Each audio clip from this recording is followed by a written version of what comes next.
Alright, so I'm going to be streaming Long Live the Queen again, as is quickly seeming to become my thing. And at the moment, I'm just going to wait a couple minutes to see if anyone is going to drop in. Especially since I said I'd start in a few minutes and then I just went and hit start. So, give everyone a minute or two to join for whoever is going to. When my computer rolls over to 5:25, that is when I will properly start the game. And I will be following a guide to make it look like I actually know what I'm doing. Because I am a liar. Well, I don't know if lying is quite the right term, but no, I don't really know what I'm doing. I'm horrible at this game. I'm just good at making it look like I do know what I'm doing, even though I don't. So, I've got 2 possible runs that I'm going to do. I know I'm doing at least one of them. It depends how long I run the stream. I'm not going to say what either of them are, because that would ruin the surprise. But I believe I am going to get started, especially since the beginning of the game is the same no matter what you do. So, start game. We're almost home. Your room is just the way you left it. Elodie doesn't say anything. I know it's hard to leave your school and all your friends, but I've arranged the best possible tutors for every subject. You'll have to work hard this year to prepare yourself before your 15th birthday, but I know you can do it. You'll learn quickly and you'll make a wonderful queen. It's what your mother would have wanted. This is not what mother would have wanted. No, I'm not doing voices. Okay. This is not what mother would have wanted. She wouldn't have wanted to die and leave me. No, she wouldn't. But sometimes bad things happen. We have to pick up and carry on. All of Nova depends on us. On you. Same, Elodie? Your dad's completely useless. I will be here to guide you until your coronation, but the decisions you make are ultimately up to you. Come, your maids are waiting. See, he says he's going to guide her, but he doesn't guide her. And I just, drives me crazy. Anyways, I have definitely played this before. I have played many hours of this just in the last couple weeks. Okay, so, mood. She's obviously very depressed. Her mom just died. She's also afraid because her mom just died. Let's see. Not yielding or woeful or pressured or lonely. She's just depressed and kind of scared. We have the 800 classes to do. And we're going to start out with accounting in both the morning and afternoon classes, or evening classes. And, yeah, that's our first week. Alright, so, is anything interesting happening in counting? Brush up on basic mathematics, study manipulation of larger quantities, blah blah blah, math. What's all that noise outside? Who's here? Oh, it's my cousins and my aunt and uncle. That's what yeah, and my aunt and uncle. Hi, Lucille. Darling, we were so terribly sorry to hear about your mother, Fidelia. Fidelia? I don't know. Thank you. You look well, niece. Hi, Lottie. I love Charlotte so much. She's so sweet. Hi, Lottie. I haven't seen you in ages. Will you be staying long? Yep. Mommy said we'd be here all month. Maybe we'll have some time to talk later. But we're going to go sneak out instead. First week home and we're already sneaking out. And what face is this? This is still the depressed face. Oh, yeah. It's definitely still the depressed face. And we're going to do some more accounting. Probably to get it up past 25 so that I can then do the other skills and get the frickin' printing press thing. That'd be good. Alright, what do we have? Study money lending and controversies, blah blah blah.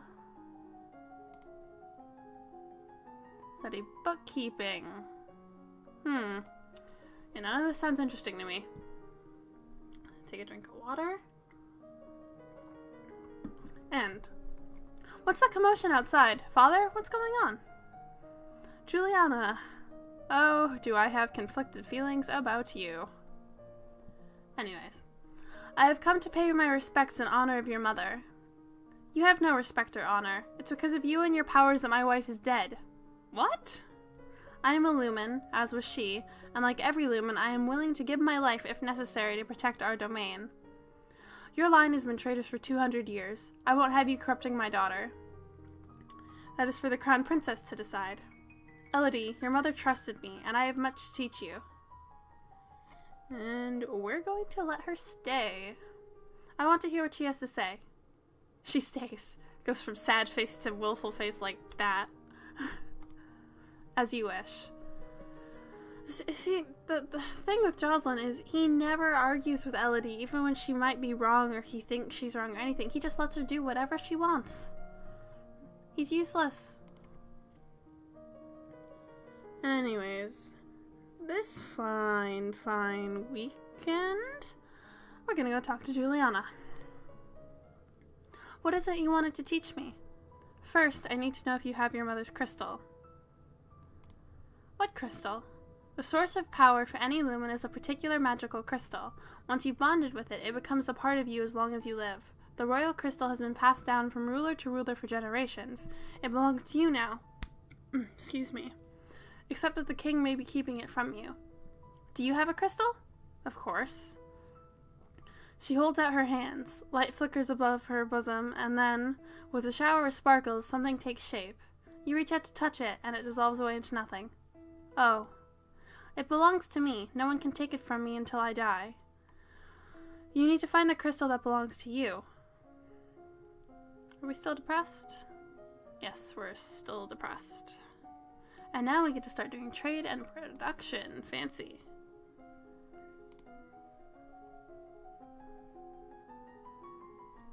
Smallest villages of central markets. Fishing. Alright. Still not very interesting. Okay. So. With Charlotte, we get, he loves me not. Lottie, do you have a boyfriend?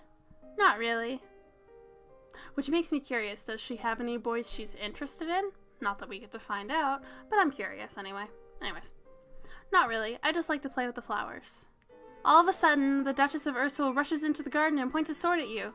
No, not at you, at your feet? Princess, don't move. Hold still. And we have no composure, so.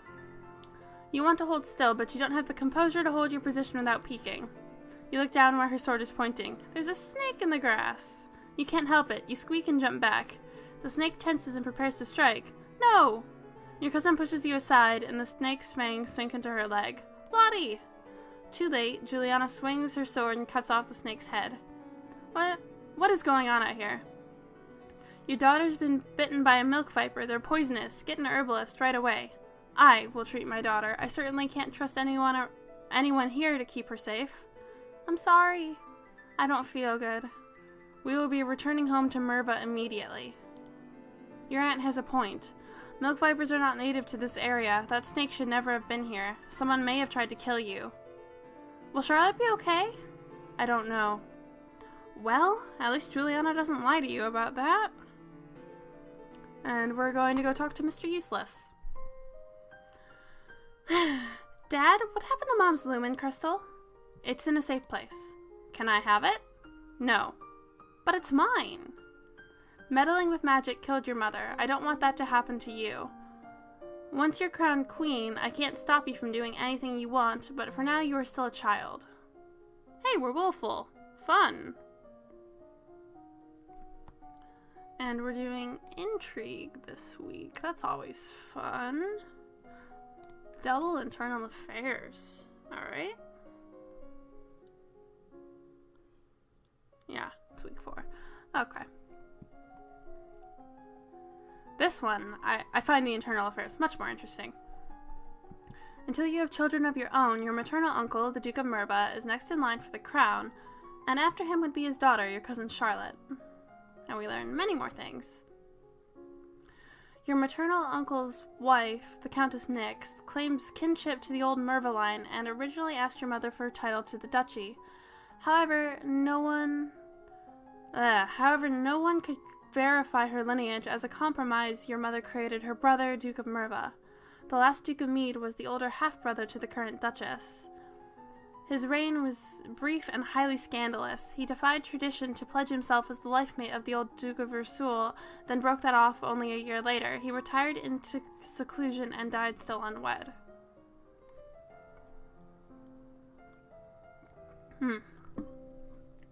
The castle seems quieter with Charlotte and Emery and Zara gone, and their parents gone. It's certainly not empty, though. It seems like we get more servants every day. I was so worried about Charlotte after that snake bit her, but her mother said she's okay, so I guess it turned out alright. Maybe she has a guardian angel. Oh, wouldn't that be something? Alright, we're gonna go talk to Juliana again. My father says I can't have the crystal until I'm queen, so we'll just have to wait. There may not be time to wait. This world is filled with dangers, and you will need the powers of a lumen to fight them. You can't begin training until you have bonded with your crystal. Well, what else am I supposed to do about it?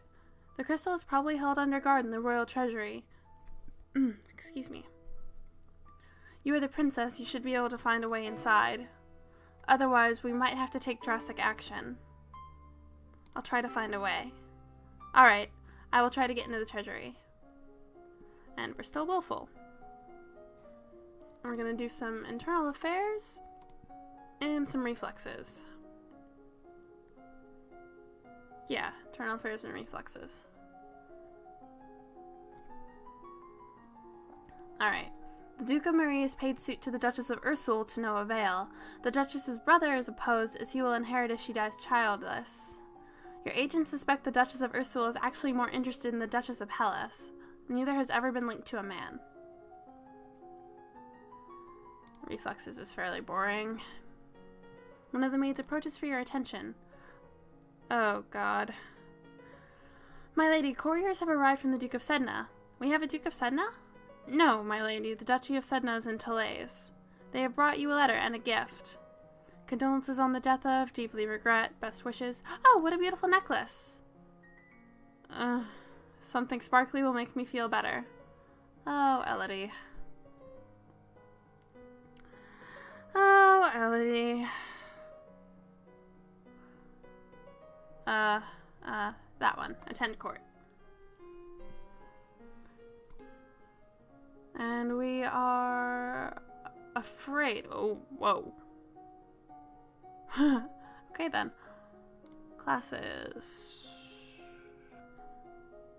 Trade and production, huh? Alright. I'm fine with this.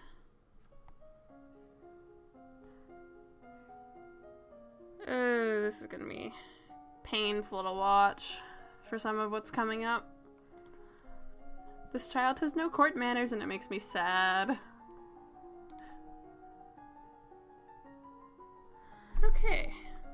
You've unlocked a new outfit. Cool. As you are walking, you spot a familiar figure in the palace gardens. It's the Duchess of... Bleh, I can speak. It's the Duchess of Ursul. Maybe I should go and say hello. Then you notice that seated beside her is a woman in the robes of a priestess. They are very close together, their hands gently touching as they speak. Looks like she's busy. You turn and walk in a different direction so as not to disturb them. At that moment, you notice something unusual. It looks like someone just left the palace grounds by going over the hedge. Was that a servant? A thief? Or an assassin? Call the guards. Guards! However, by the time the response is organized and directed to the area beyond the palace, there's no sign of any intruder. You wonder if you were only imagining it. Well, it's better to be safe than sorry. We're going to attend court again. And we're going to be depressed again. And we have a new outfit! Very cute one at that. Look at, she's got little black bows in her hair. Okay. Alright, we're gonna do a bit more accounting and some archery. Because this is a fairly weapons-heavy playthrough, actually. Hi, Tabi! It's cool. I'm just talking to myself as I do. You haven't missed much. You just missed Elodie seeing someone climb over, or thinking she saw someone climb over a hedge. Ah, always a good reason to celebrate.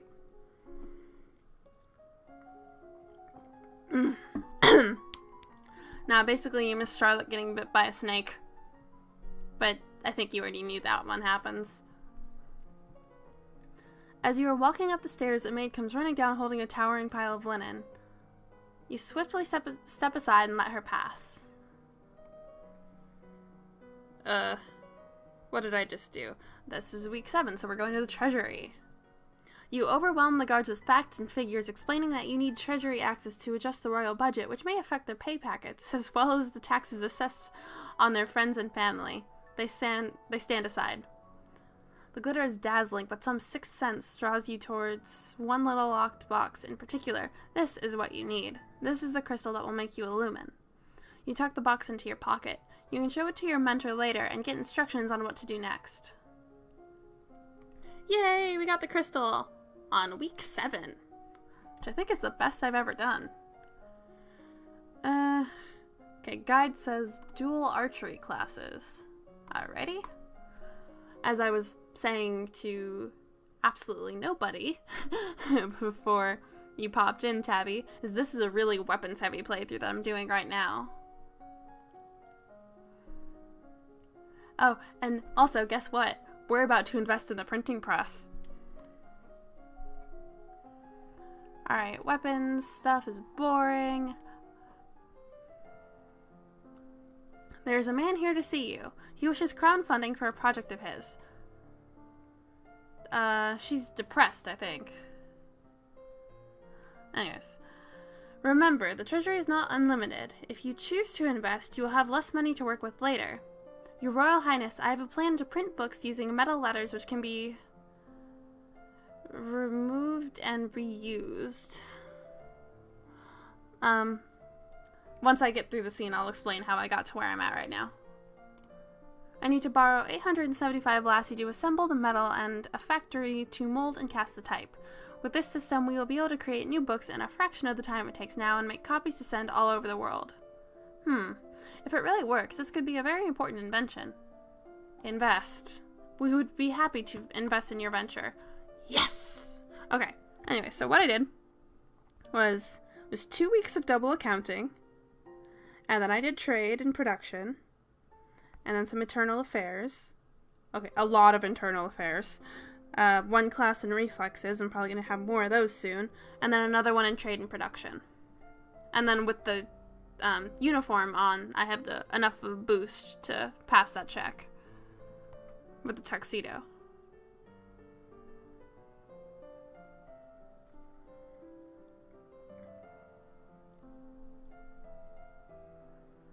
And this week, we get to go visit Juliana and become a lumen. I'm really excited. I love this part. I got it! What do I do now? Pick up the crystal with your bare hands. Press it against your chest, over your heart, and say, illuminate. Do it. Okay, here we go. Illuminate. She's in a tuxedo becoming a magical girl.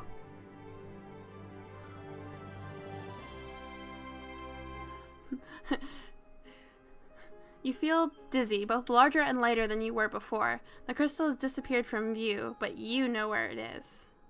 Wow. The priestess here is a friend of mine. I will come to your lessons in the faith and train you to use your powers. A friend. Juliana, she's your girlfriend. And also, Tabi, you say that's impressive, like I'm the one who came up with this. I just look like I know what I'm doing. I don't know what I'm doing. Well, I vaguely know what I'm doing, but not down to the actual stuff. More archery? Okay. Seriously? More? It's gonna hit 50 and that's a waste of... I don't like this. But I'm gonna do it. Oh well. Classes. Oh shit. I still had an alarm set for my original stream time as reminding me, hey, you're streaming in 15 minutes, dumbass. And instead I started 30 minutes early. 20 minutes early. Anyways, yeah, it's week 9, so double archery. And I don't think anything happens this weekend. And care for the bow, and we top out in archery. At least until I get to the other weapon skills. Oh, right, this happens this weekend. Your Highness, my sympathies for your loss. Even after all these years, I sometimes forget that my own mother will never be coming back. Thank you. However, I must call for your aid. The Ixionite occupation of the country of the county of Imbrium has gone on for far too long. Now is the time to push back. I know there's been some problems with Ixion, but I don't know the details. I guess they're occupying Southern Marie. I don't know anything about the military. I don't want to fight. There must be a peaceful way to settle this. I will send for diplomats from Ixion to try to come to some arrangement. Thank you, Your Highness. Oh, what do I say here? Your Highness, if I may ask, that necklace you're wearing... Thanks, Mon. That necklace you're wearing, where did it come from? I failed the court manners thing, so she automatically put the necklace on. It was a gift from the Duke of Sedna. Then you have made arrangements with him? What sort of arrangements? Your Highness, that is a courting gift. The man wishes to gain your hand in marriage. Oh, I didn't realize. Elodie. Oh. Oh, God, that's gonna be awkward in a little while. Oh, well, not that important for this playthrough.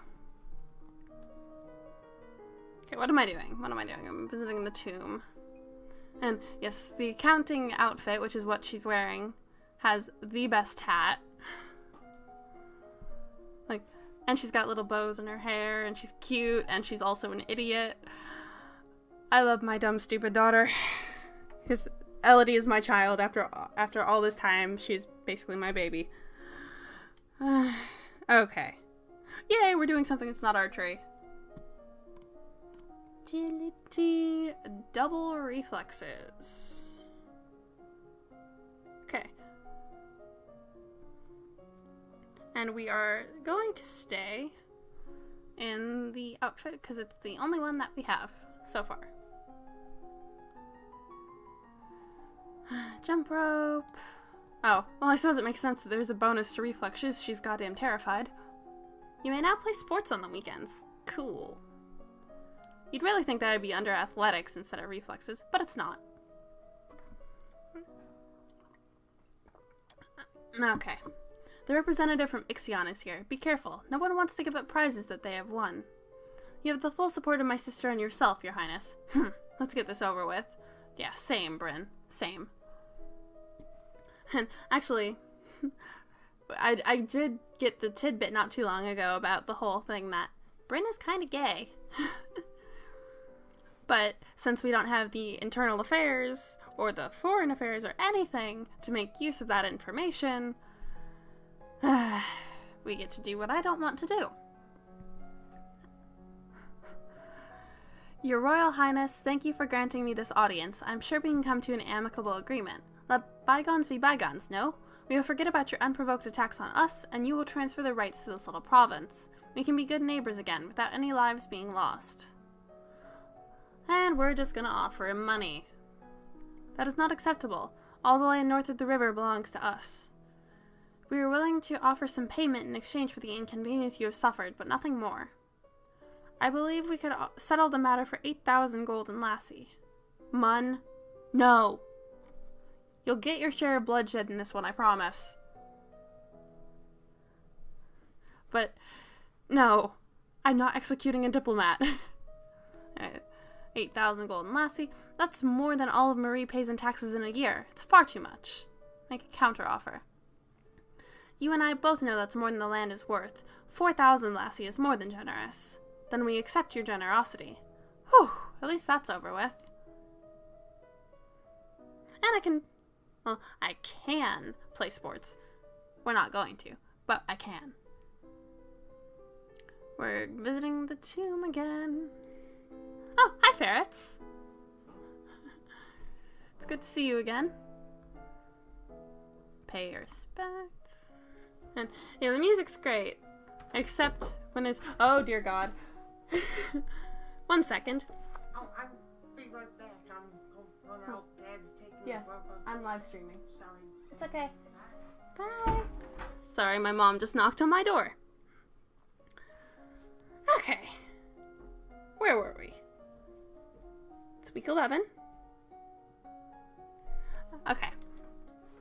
Had to regain my train of thought there. But yeah, I love this music, but it's also going to be stuck in my head for the next month.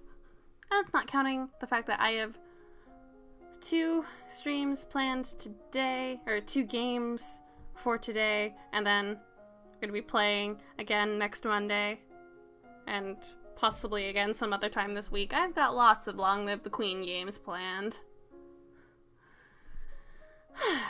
Anyways. Reflexes, and we begin learning how to dance.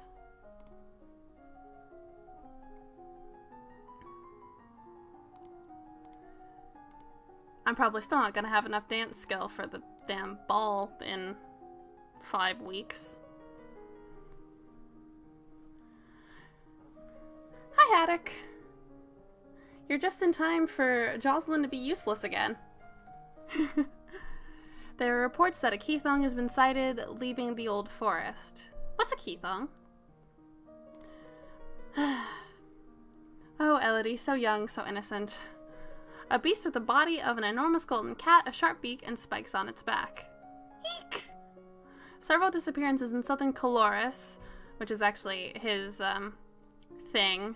I guess his lands, his dukedom? I don't know what you'd call it. Anyways. Several disappearances in southern Coloris are already thought to be the work of this creature. What do? Should we send hunters? The traditional policy on stray beasts is to hope that they return to the forest and stay there. Hunters are no match for such creatures. You would only make it angry and waste more lives. Excuse me. So we just let it eat people? Everyone dies in the end. Yeah, Haddock, you distracted me. But yes, it is so frustrating. And I just, especially since I failed a really easy court manners check, and now I'm gonna have to deal with that soon. I think next week. Anyways, he made her +1 depressed because he's an ass. Also, there's a letter for you. Oh, this is new. New-ish. Talaris, the Duke of Sedna, will be arriving next week for an official visit because Elodie accepted the necklace because she didn't know any better. And I'm about to make a fool of myself. Okay, we're playing with toys. Once again, I'm using a guide to make it look like I know what I'm doing. Okay, we're afraid.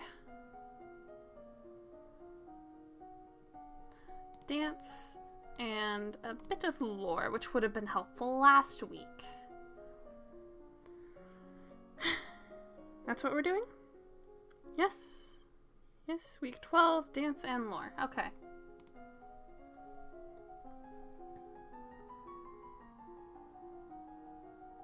Perhaps we will actually be able to dance this week, though I doubt it. Or at the ball. Blah. Hi, Talarist. I still don't know how I feel about you.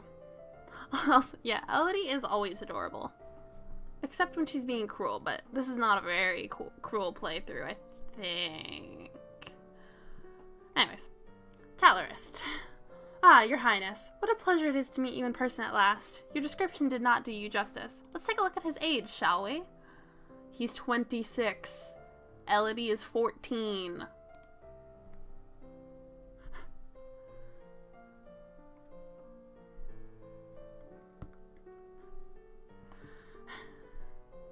Yeah, this game is it's really hard to do without the help of someone who's actually figured out everything. Which is why I have a guide open on my tablet right now.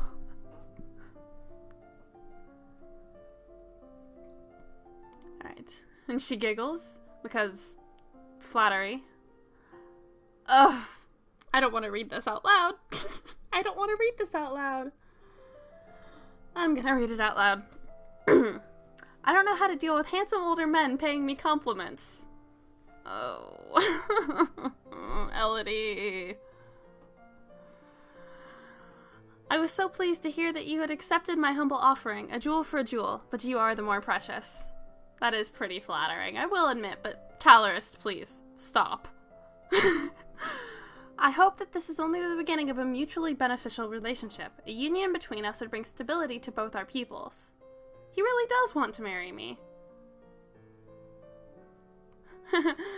Watch this politely decline. Watch this. I need to let him down gently. I already know what's coming and I'm... I am not marrying you. I'm only 14. That may not have been gentle. I see. I regret the misunderstanding. Oh. Pat was not letting him down gently. Oh my god, Elodie.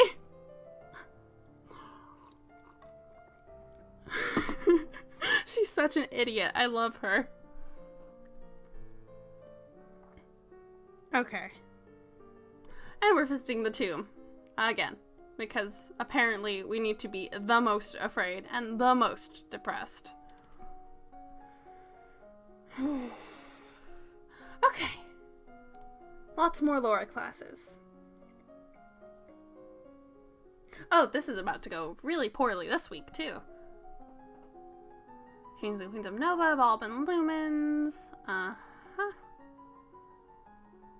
Uh-huh. Okay.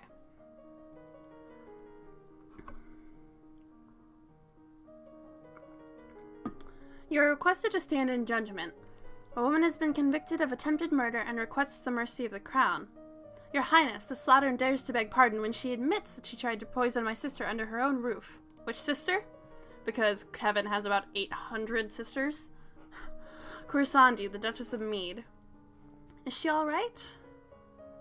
She is unharmed. We caught the culprit in the kitchens before anyone could eat her foul spew. Well, what do you have to say for yourself? I'm not doing an accent. I tried last time. I'm not doing it this time. It's justice it is. Them devils killed me brother and broke me mom's heart.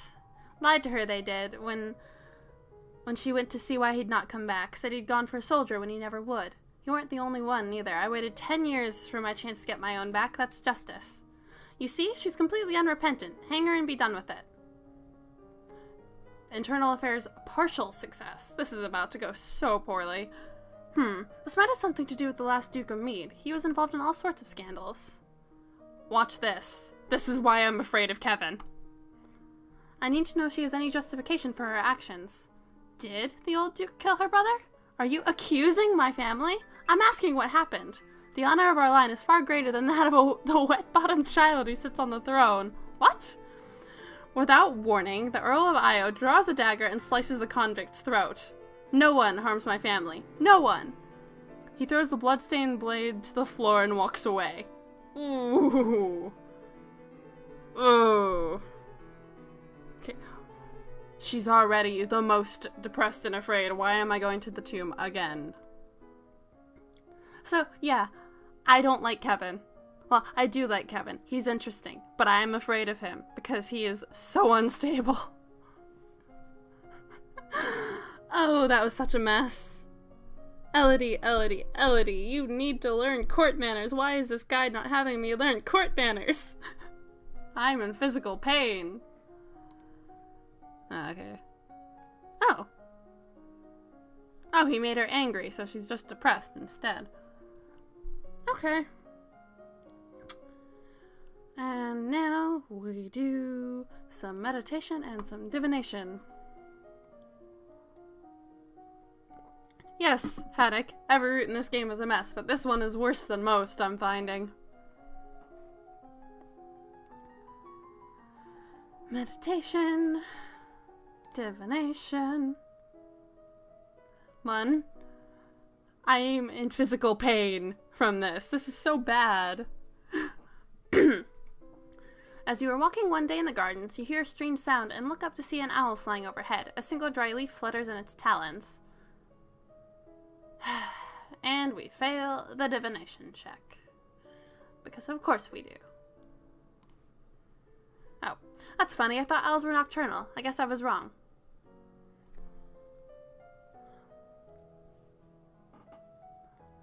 Yeah, Mun, secondhand embarrassment. It's basically my way of life. So this is killing me. And also, Haddock, shut up about the arrow to the chest thing. Or you could harass Tabi about it, seeing as that's what happened earlier for Tabi.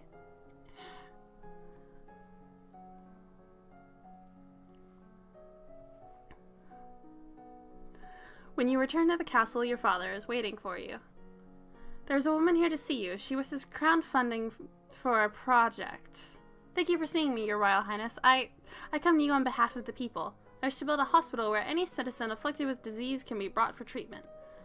I don't have the necessary medicinal skills. Excuse me. Putting all the sick people together? Wouldn't that make them die even faster? We are not interested. See, I wish Jocelyn would either step in or ask questions so that we could find out more things. But no. Of course not. Okay, sports. Ooh, that's fancy music. I like that music.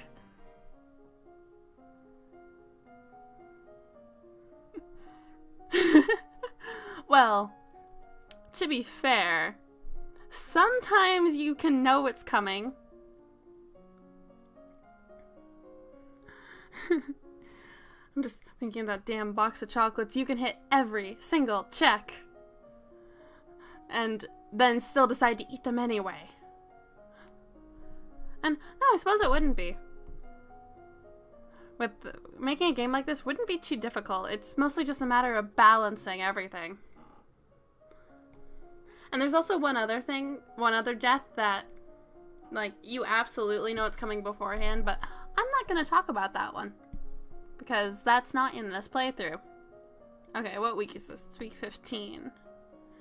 More meditation and divination. Okay.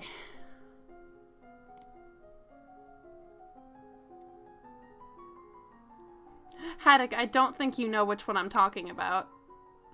I'm almost certain you don't know which one I'm talking about, and I'm not gonna say it either. Yay, new outfit!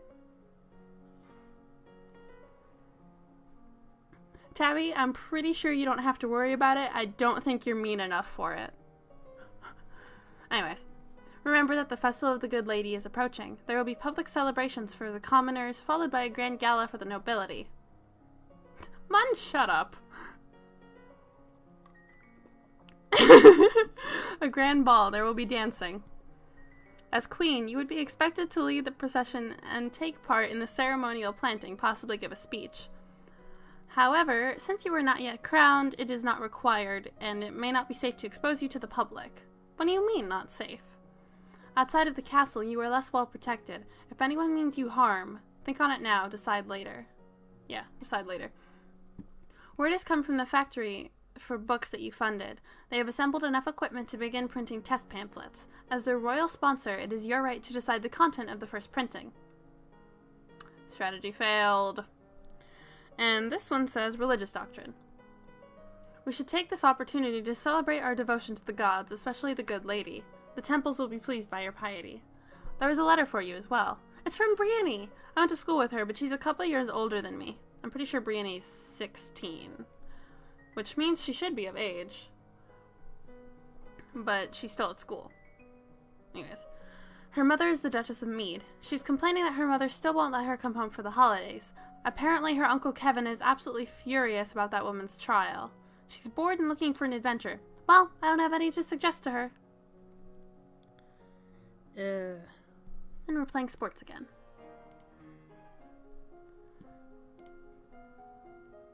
Look at how cute this is. I think I'm still supposed to be wearing the other outfit, but I wanted to show this one off first. Yeah, Kevin is Brianny's uncle. Alright, back to the economics outfit.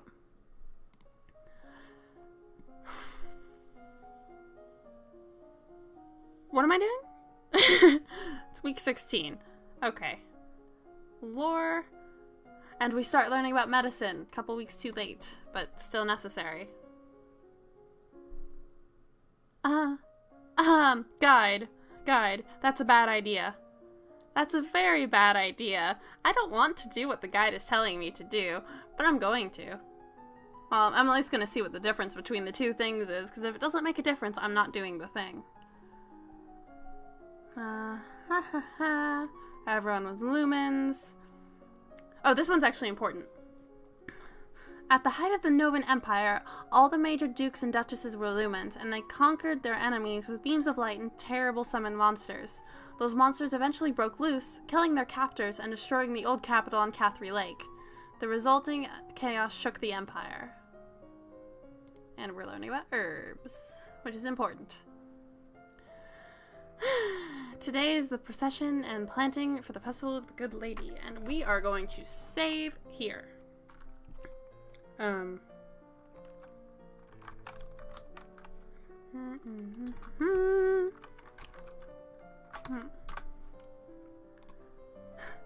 just naming it after the achievement that I'm going for here.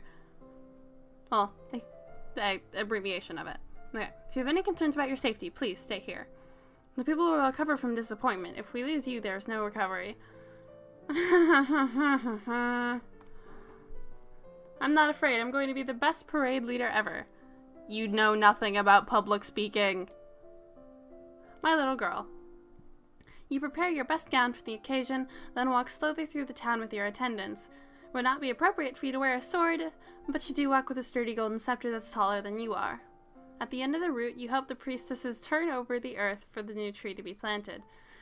After the blessings are read, you hold up your hands and call for silence so that you can speak. Oh god, this is gonna hurt.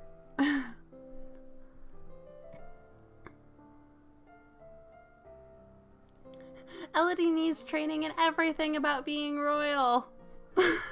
And unfortunately, all the words you had planned go out of your head when you're faced with the moment. You manage a few polite sayings about the holidays and thank everyone for attending, then turn away, your cheeks red. The procession regroups to return to the castle.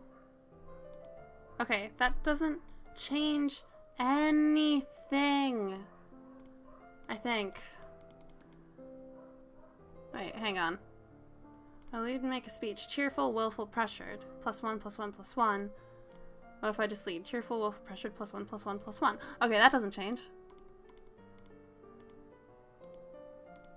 Well, actually, I think it matters.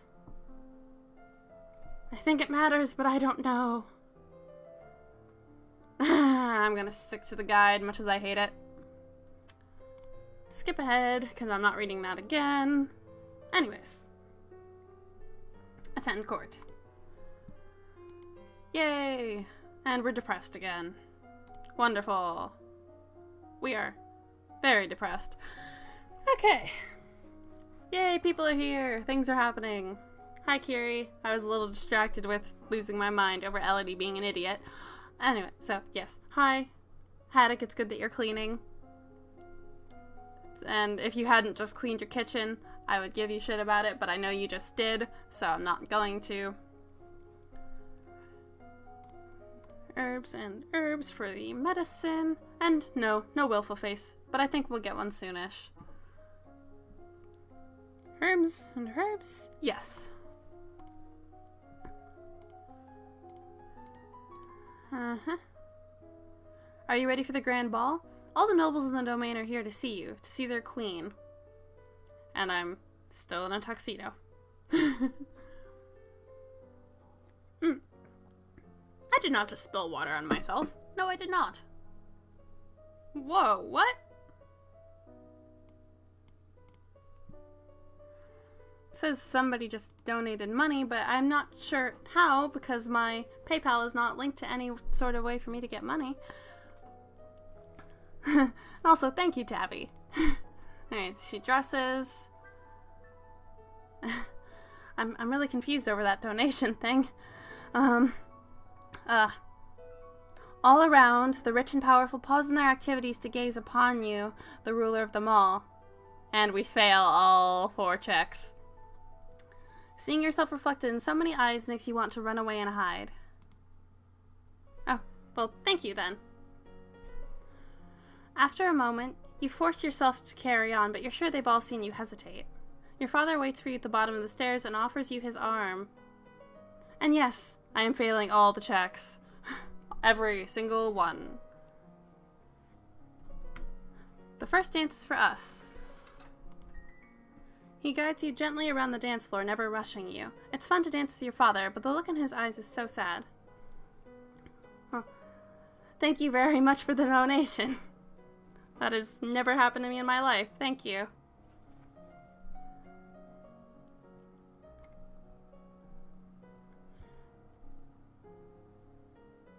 But no, royal demeanor is it's so important, and the fact that I don't have it, I am okay. After this, you must choose your own partner. There are a number of men who hope to catch your eye. The Duke of Kigal alone. Whoa, what the hell? Okay, you know what? I'm just going to continue with my thing. The Duke of Kigal alone has brought 3 eligible sons, all near your age. You look around the room at all your possible partners, which is to say, everyone. No one may begin dancing until you do. You can pick whomever you want, and you will not be denied. And if I had intriguing court manners right here, it would list everyone who I could dance with. As it stands, we're going to go dance with someone scandalous. Yeah, that's what it says? Yes. You don't want everyone assuming that whoever you pick first is your intended marriage partner, so why not make your choice as ridiculous as possible?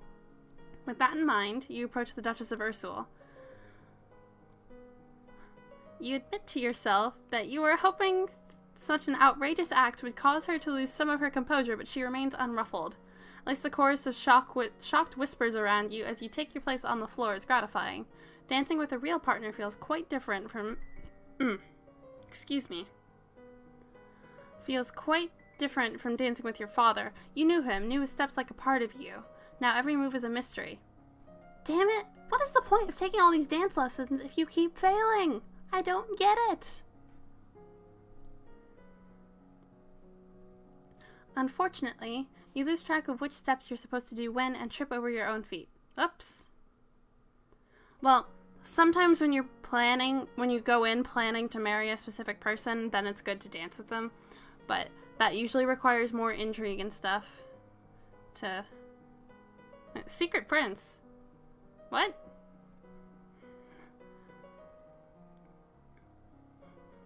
Kiri, you need to tell me more about that later.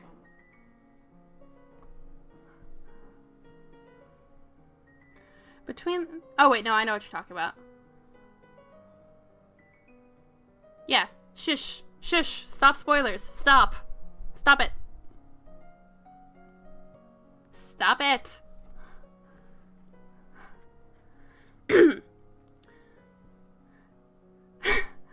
Between the dances, there is time for guests to mingle, chat, and sample tiny bits. But Tabi? Okay? I'm gonna say it right now, that's my other playthrough. That's the other one I'm doing today. Okay? Alright. Between dances to mingle, chat, blah, blah, blah. Oh, this is gonna hurt. During a lull in the music, Banyan, the Duke of Marie, taps an elegant fingernail against a wine glass, letting the clear note ring out through the room. If I might have your attention, I believe we should offer our compliments to our lovely hostess. Her words of wisdom guide us through our difficulties.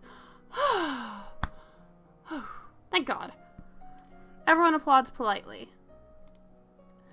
Oh, no, I didn't have to worry about it.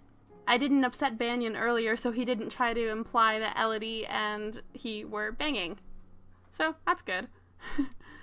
As the gala continues, you take the opportunity to observe nobles that you rarely see. There's Gwenelle, for instance, the young lady of Sudbury, only months older than you and due to finally inherit control of her duchy soon.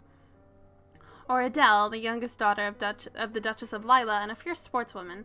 She was a few years ahead of you at school and the absolute terror of the ball fields. No, Brini. She said her parents were leaving her stuck at school this season. Her parents are here dancing together, the Duke Consort clutching his Duchess possessively tight. Strange that there's no sign of your cousins, though. Shouldn't they be here? Your aunt and uncle are here, of course. It would be scandalous if they hadn't come, Merva being so close by. Sense magic failed.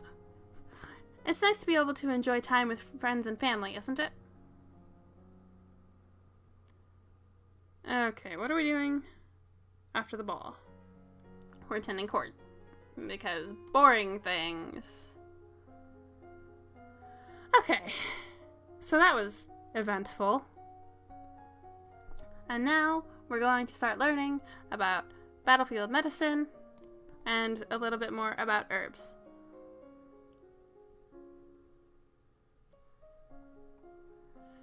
And if you'll all pardon me for just a second.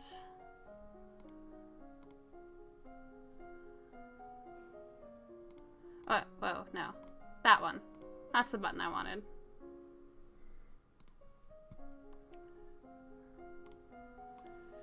Alright. Now. Battlefield herbs and medicine. Or battlefield medicine and herbs.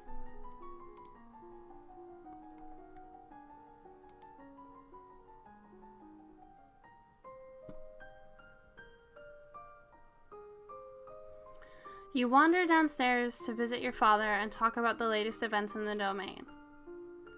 You're moving with such enthusiasm that you don't realize your father isn't alone until it's too late to avoid him and his companion. I have no composure and none of the stuff I need to make this go well for me. You are too kind, Jocelyn. Countess Siren. Not a member of your circles. She's a bit more than a decade your senior, far too old to have ever been your friend, and yet not at all old, as noblewomen go. She's 2 minor titles, no husband, and your father's arm in her grasp. Ha ha! How dare she make a move on your father? Shame her with silent scorn, because that's going to work. You meet her eyes and imagine your mother's disapproving presence behind you. She notices your stare, but only smiles at you ever so sweetly. How old is she? 25. Okay.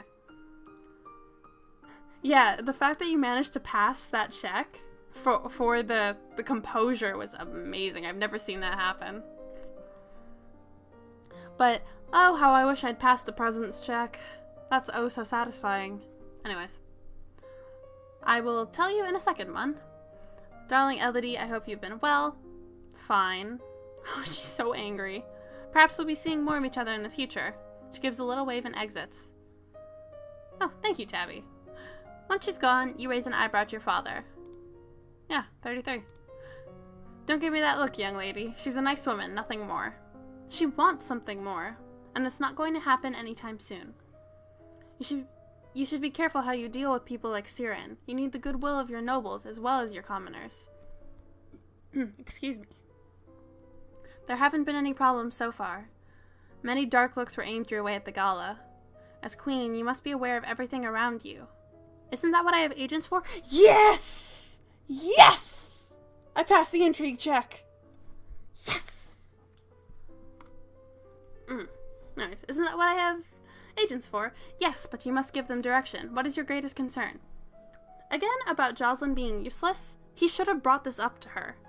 He shouldn't wait until she has to bring it up. He should have told her. But he doesn't, because he's useless.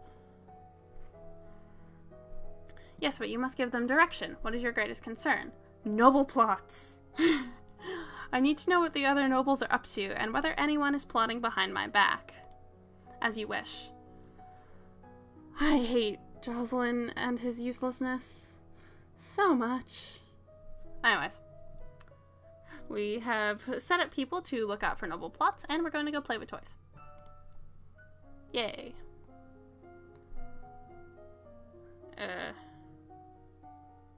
Okay. Poison and battlefield medicine.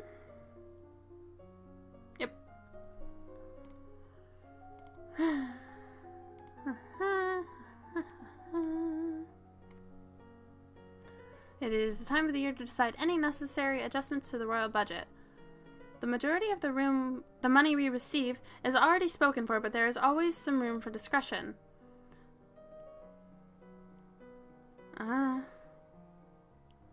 Based on the records and notes of current expenditures, if you maintain the current rate of tax, you will still have 5,119 gold lassie and 88 silver tillassie available for special projects. Any little trade disruption shouldn't need more than a few hundred lassie to sort out, at least temporarily. See, this time I can't keep them the same, but it says to raise taxes, which is what I'm going to do because I'm following the guide, but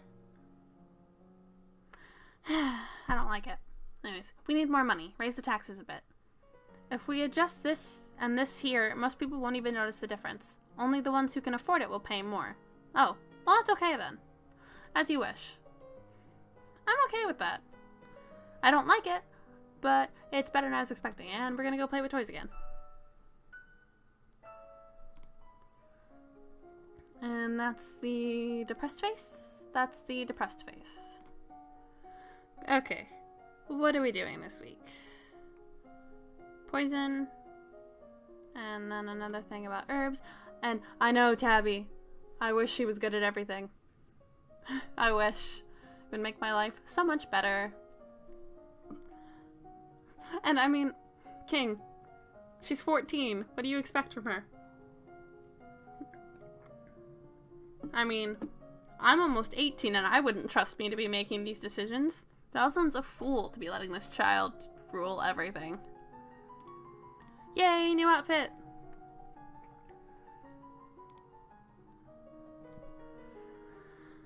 Okay. You are requested to stand in judgment. A man has been convicted of the murder by strangling of his wife. He does not deny the act, but requests a pardon that he might be set free. King, no. Absolutely not. No.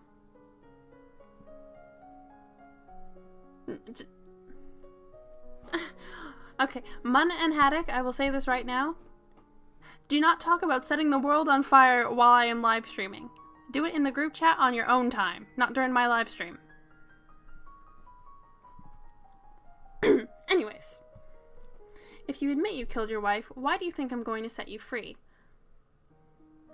Save me, Your Majesty, it wasn't my fault. Demons made me do it.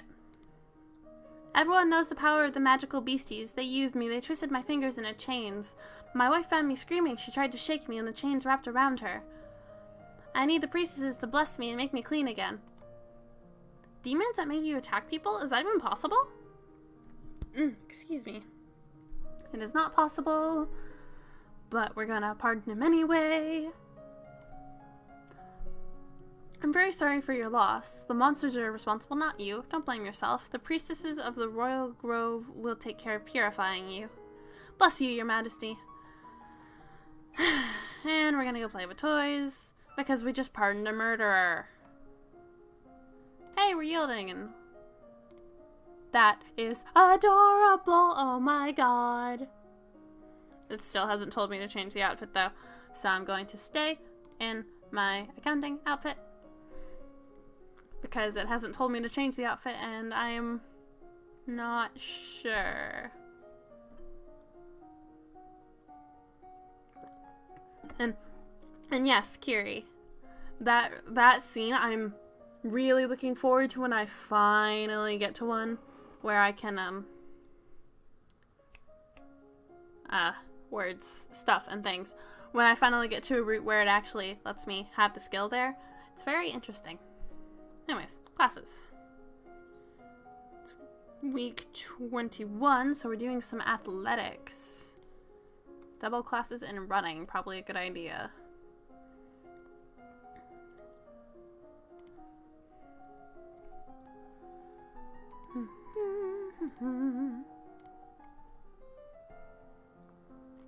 And yeah, I know the Lumen route, and this is becoming one, but it's just, it's a little later. Even though we've had the crystal since week 7.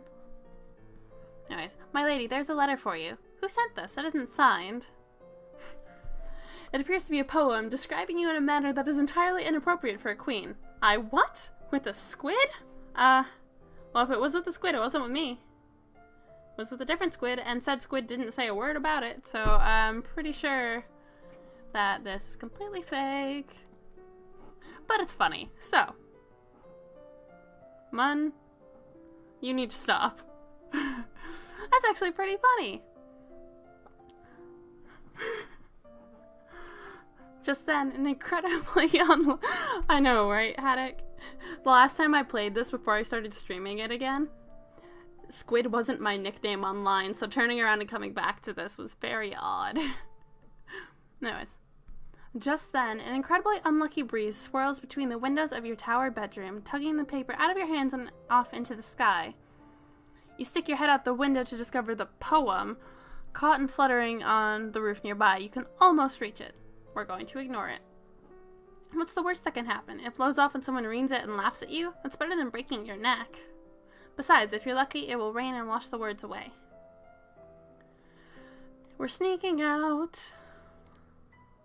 Can we have Willful Face, please? No? Okay. Classes. It's week 22. So we're doing running again.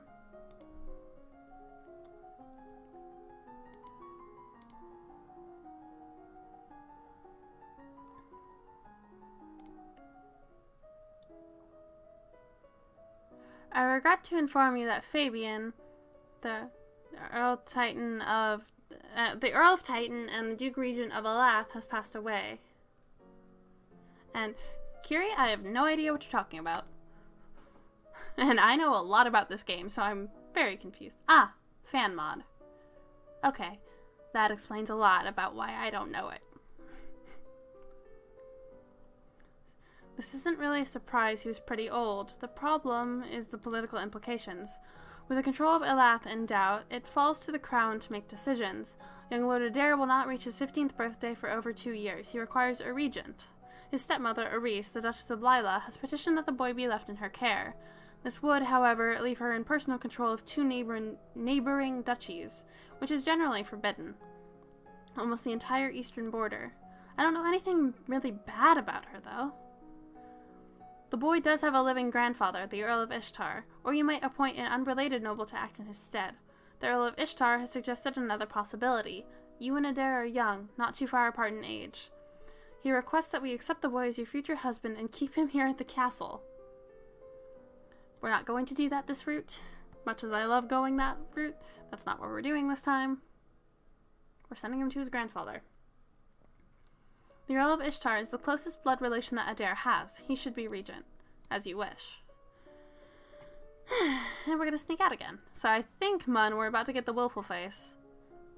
Probably next week, if... Yeah, next week. Classes. We sent him to his grandfather, and now we start Lumen skills. Honestly, Jocelyn doesn't object to a thing she does, and he says he's there to guide her, but he does nothing of the sort. Okay. Sense magic and running? Yes? Yes.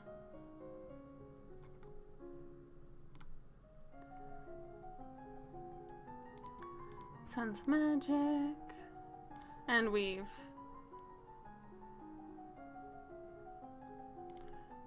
Except running.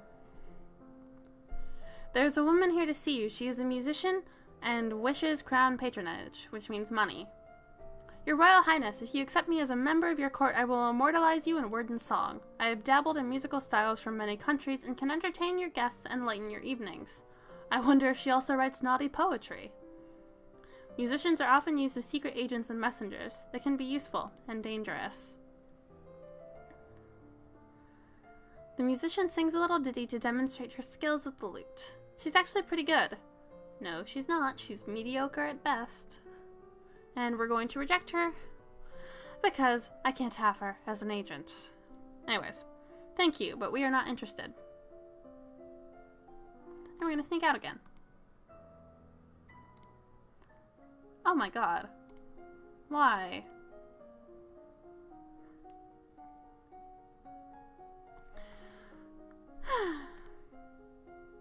that one's gonna be fun. Okay. Double lumen sense magic. Uh-huh. You receive a letter from young Lord Adair. It's an extremely formal letter for such a little boy, thanking you for your wisdom and allowing him to live with his grandfather, who probably dictated every word he wrote. You also receive an update from your agents. It would seem that the Duchess of Lila is not pleased with your actions and is putting out feelers amongst the other nobles for support. If she means to rebel against you, that is treason. Unfortunately, she's a long way away, in her own power base. Calling her to order may not be easy. Still, the longer you wait, the more dangerous she may become.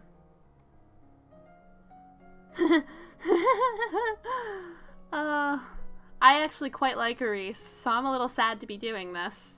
Send assassins to kill her. You give orders for assassins to arrange for a quiet and natural-looking demise. She's not a young woman, and she's just lost her husband. It shouldn't be suspicious.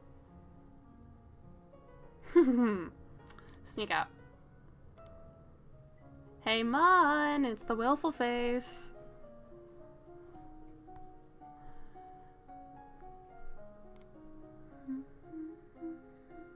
I told you there would be bloodshed. I told you. And for week 25, we wield magic and we learn to resist it.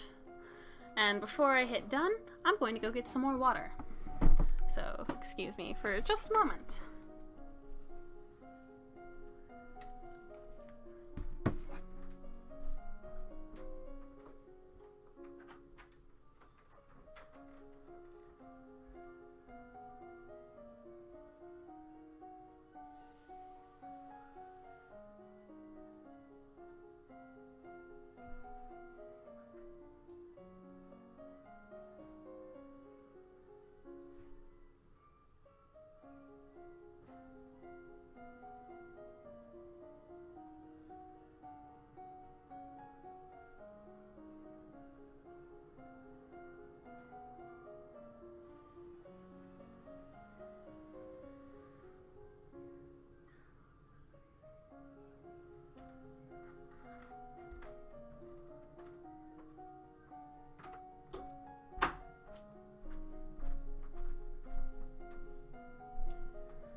Okay, once I have my headphones back on, we will begin. Haha, same attic. This song has been stuck in my head all day. Okay. Week 25. Wield and resist magic. Okay, here we go. And we have a bonus because we are willful. And yes, it is absolutely my fault, and no, I'm not sorry. Staring up into the sky outside your window, you notice a strange flash of light. Wait, what? Falling star, pretty. You receive word that the Duchess of Lila has passed away quietly in her sleep. At least that's what everyone thinks. Oh my god.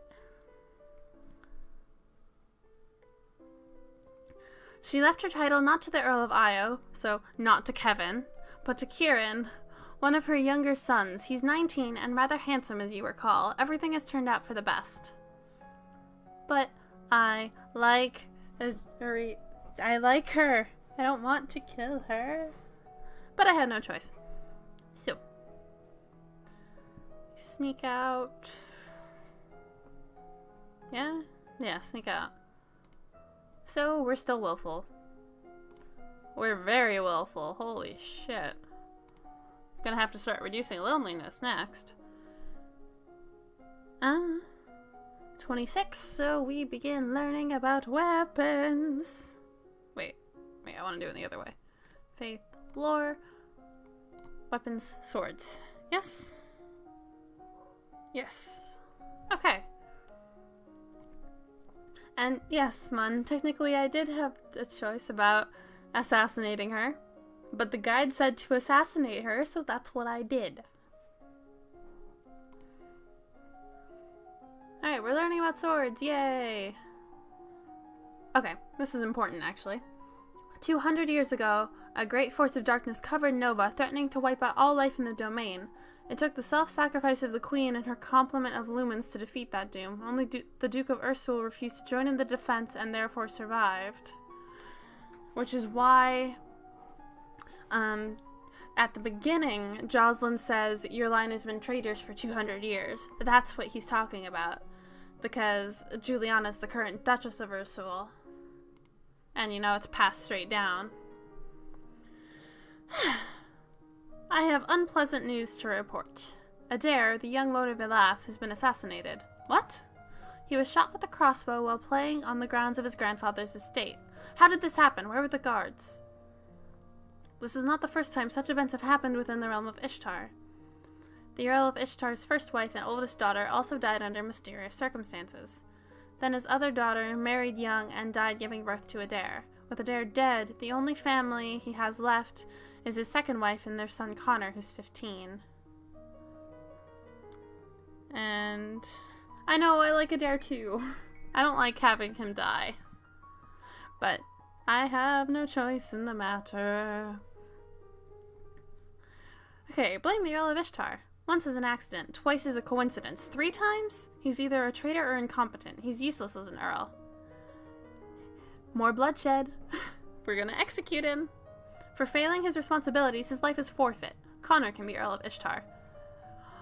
I'm sure Jocelyn's just face-palming inside, but seeing as he will not stand up to his own daughter, despite still being regent for another few weeks, actually for many more weeks yet, and technically should be having Elodie be queen in only name for a few years, I mean, he has no right to complain because he's not doing anything. Then there's the matter of the Duchy of Elath. By blood, the nearest living relative, the nearest living heir is Talaris, the Duke of Sedna, in Talaise. But he's not even a Novan. What? Tabi.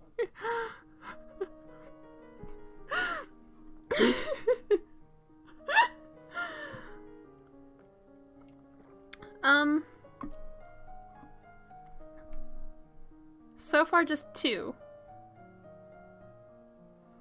Just 2, because Kevin's the one who killed the lady, and I pardoned the guy. And then, yeah. So I killed Aris and this guy, and my actions also indirectly led to, Adair's death. Anyways, about Talaris. One of his ancestors was. Elath is a major duchy. You cannot afford to lose control of it. Well, we'll name Talaris the heir.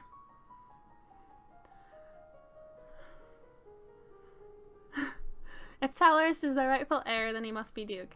Also, Haddock, it's been 3 weeks. 3 weeks! If Talaris is the rightful heir, then he must be Duke. But he can't be Duke of both places, so I'll have to give up the title to Sedna and become my subject. Let Talaise worry about replacing their Duke. Very well. And we're gonna go sneak out again. That's about what Jocelyn's behavior towards everything is. Just say la vie, say la get. It's like, that's Jocelyn. You are the regent. You have a say in these things, my good sir. And yet, nada. Alright. Classes. We do some lumen in the afternoon for resisting magic, and in the morning we do some stuff about herbs. Okay. Yes.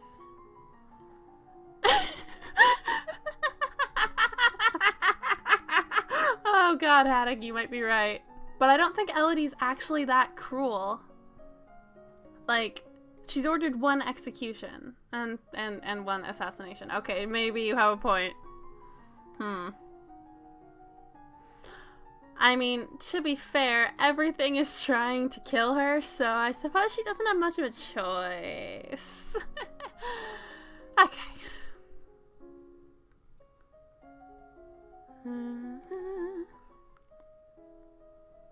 My lady, there are letters for you. Another letter from Brienne. Tabi. Another letter from Brienne. Why does she keep writing me? We were never even friends. She says she's bored and lonely, and she's looking forward to seeing me at Gwenelle's birthday party.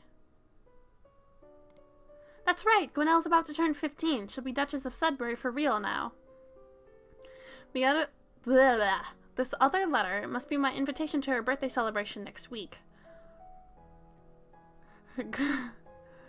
Gwenelle and I were friends at school, and this will be a big event, but it's also a long way to travel. Damn it, Tabby, I'm trying to read. I am trying to read dialogue. And you guys are trying to make me laugh instead.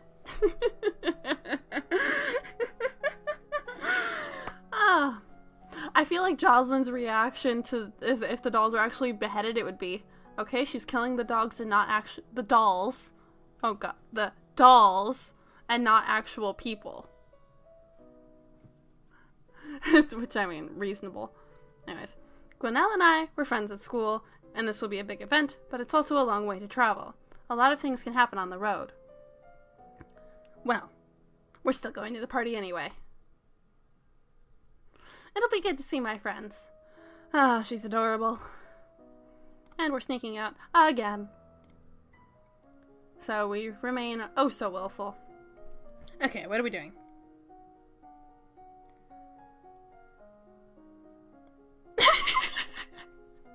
Haddock, no!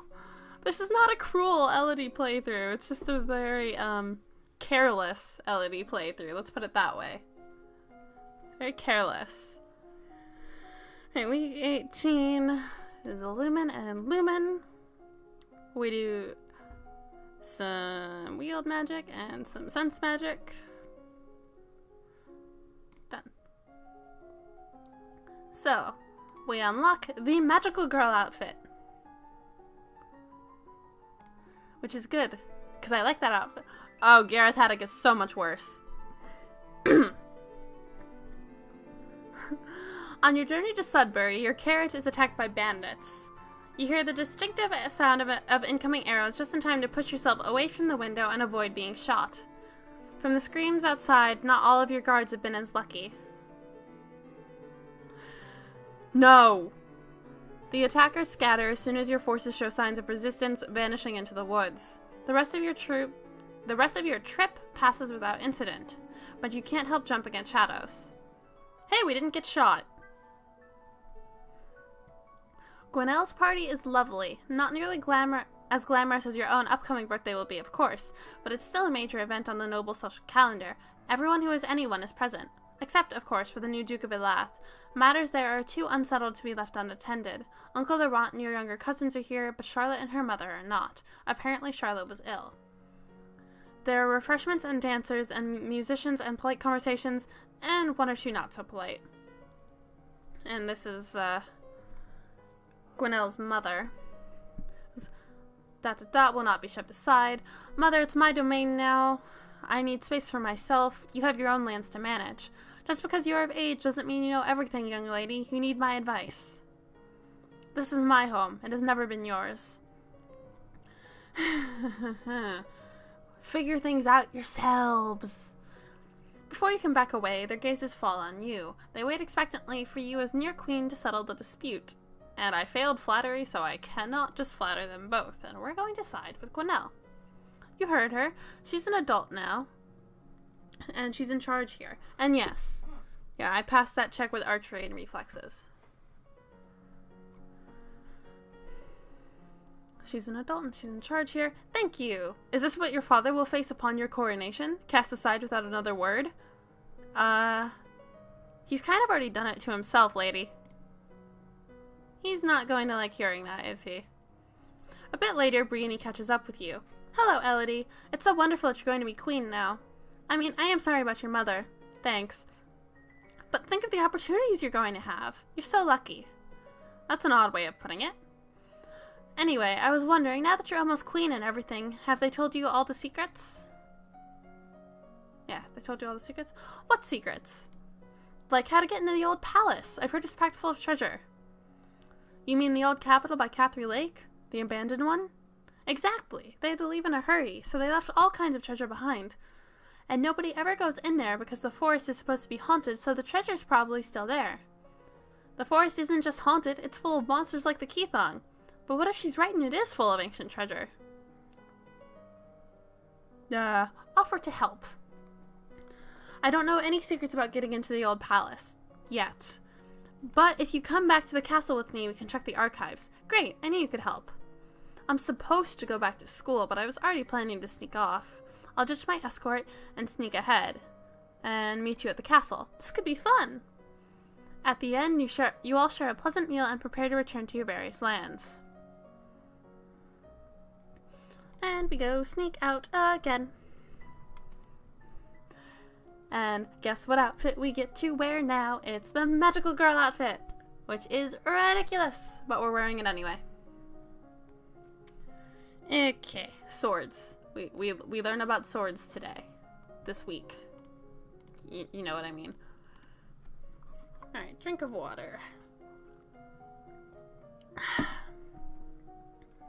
Yes, week 29. Swords.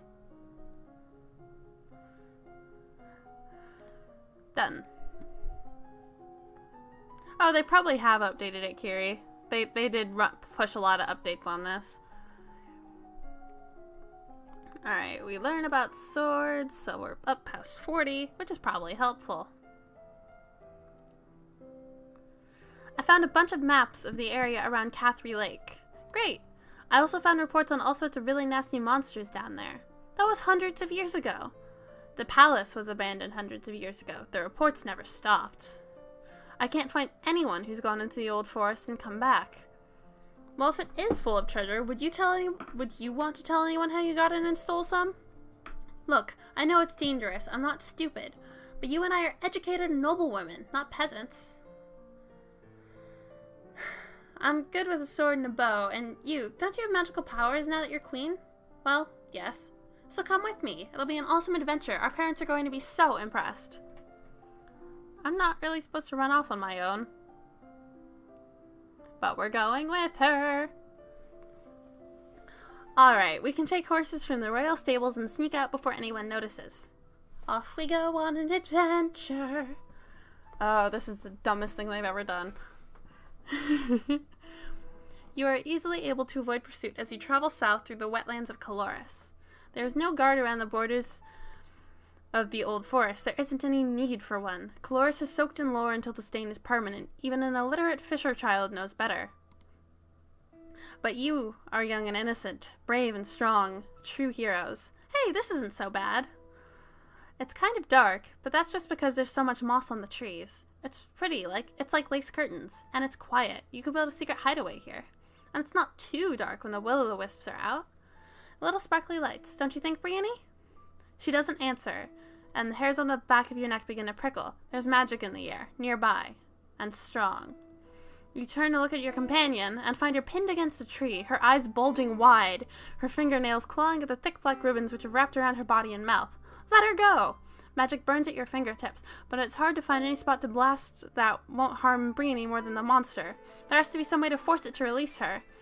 In a panic, you slide off your horse, and grab up a handful of stinging nettles, not even feeling the pain, and rub them against the black tentacles. You hear a tearing sound, and the monster's ropey arms convulse, allowing Brienne to fall to the forest floor. Oh my god, Haddock, please, this is serious.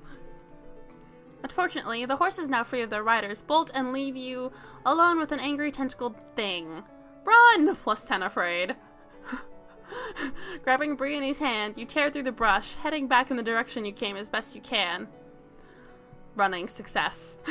The murk of the forest seems to close around you, and it's difficult to tell where you're going. How far is safe? Where are those horses? Suddenly, Brienne stumbles, her ankle twisting underneath her. Despite her flighty demeanor, she's not a complete idiot. She gets back up and keeps moving, but she's limping now and clearly slower. Support her. Brienne puts her arm around your shoulders while you grab hold of her waist. Both of you have experience dancing with partners, and this isn't so different.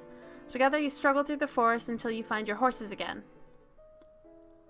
The two of you manage to return to the castle safely before the week's end, but with no time for any extra activities. Well, I was not about to ditch her. That would somewhat defeat the purpose of the playthrough that I'm doing here. It would entirely defeat the purpose. And we're back to the tuxedo. I don't know why, but we are.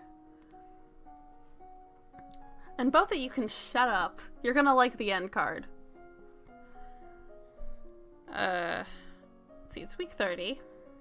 I'm gonna save after having done that. And now I can tell you what that stands for. The achievement name is There and Back Again. So that's what I titled this playthrough when I copied down my guide. Okay, so we do some economics and trade and production.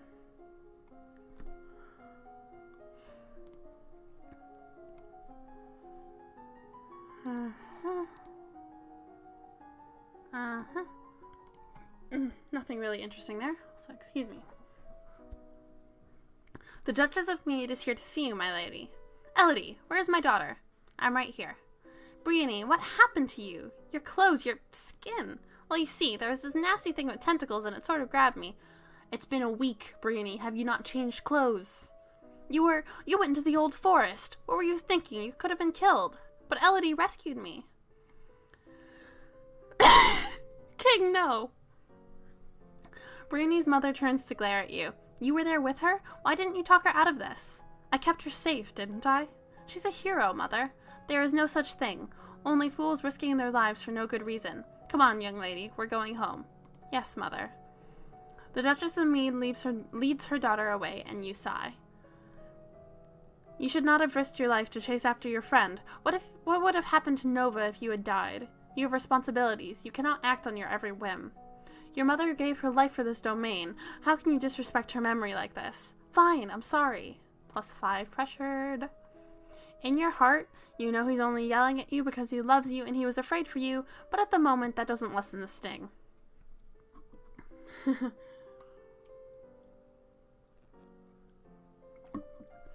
Yeah, no kidding. We're still very willful.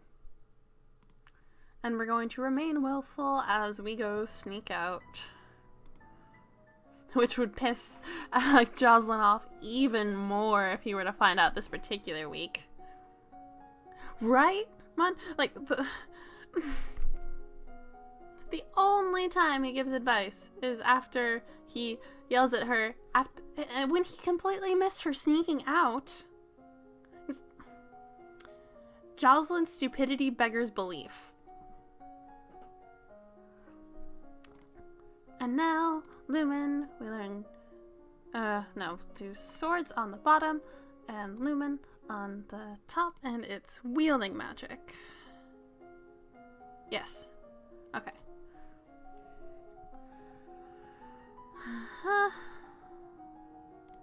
Fancy stuff. And I have to learn more about the other weapons. As you are walking through the great hall, a gust of wind suddenly blows out all the candles in the room. How strange. There must be an open window somewhere. I cannot remember what that omen is about. I honestly can't remember. Right. More sneaking out. Because apparently we still need to be willful. Oh, well, duh. We still need to be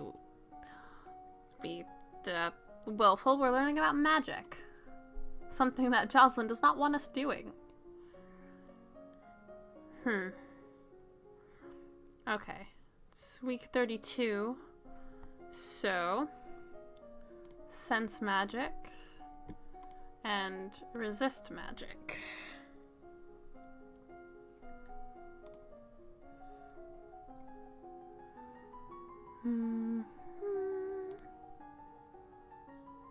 All useful things to know. Things have been so unsettled lately. Everyone's on edge. We need something cheerful. You could hold a tournament. What a good idea. Knights, jousting, musicians, all sorts of competitions. Everyone loves a contest.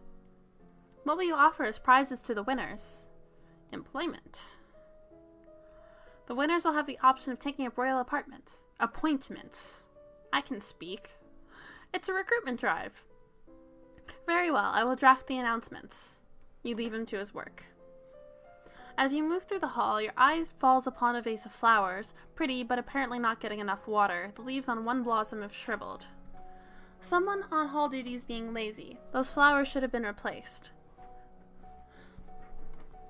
You continue up the stairs to your room, where a maid is waiting for you. My lady, a gift has arrived from Kigal. From the Duke? No, my lady, a merchant house, I believe. Excuse me. It was sent with a shipment down the Kavala River. You tear open the brightly colored paper to find chocolates! Chocolate producers in Kigal usually ship goods down the Naipo River through Ursul, not straight to the capital. This merchant house probably specializes in something else and only traded for the chocolate. There's a little card with the box. With our compliments, the House of Krelot. Kralia? I don't know how to say that. Save it for later. I don't feel like candy right now. Maybe later. I'm really glad they updated that, because there was a time where if you failed all of those checks, she would just eat it. And that sucked. So I'm glad that's not a thing anymore. I'm glad you have the choice. Okay. Save it for later. And more sneaking out, because it's all the sneaking out in this playthrough. I mean, it was a good challenge, but it was too much. Because you had to balance so many skills just to survive through it. It was too much. We're doing resist and wield magic this week. Cool.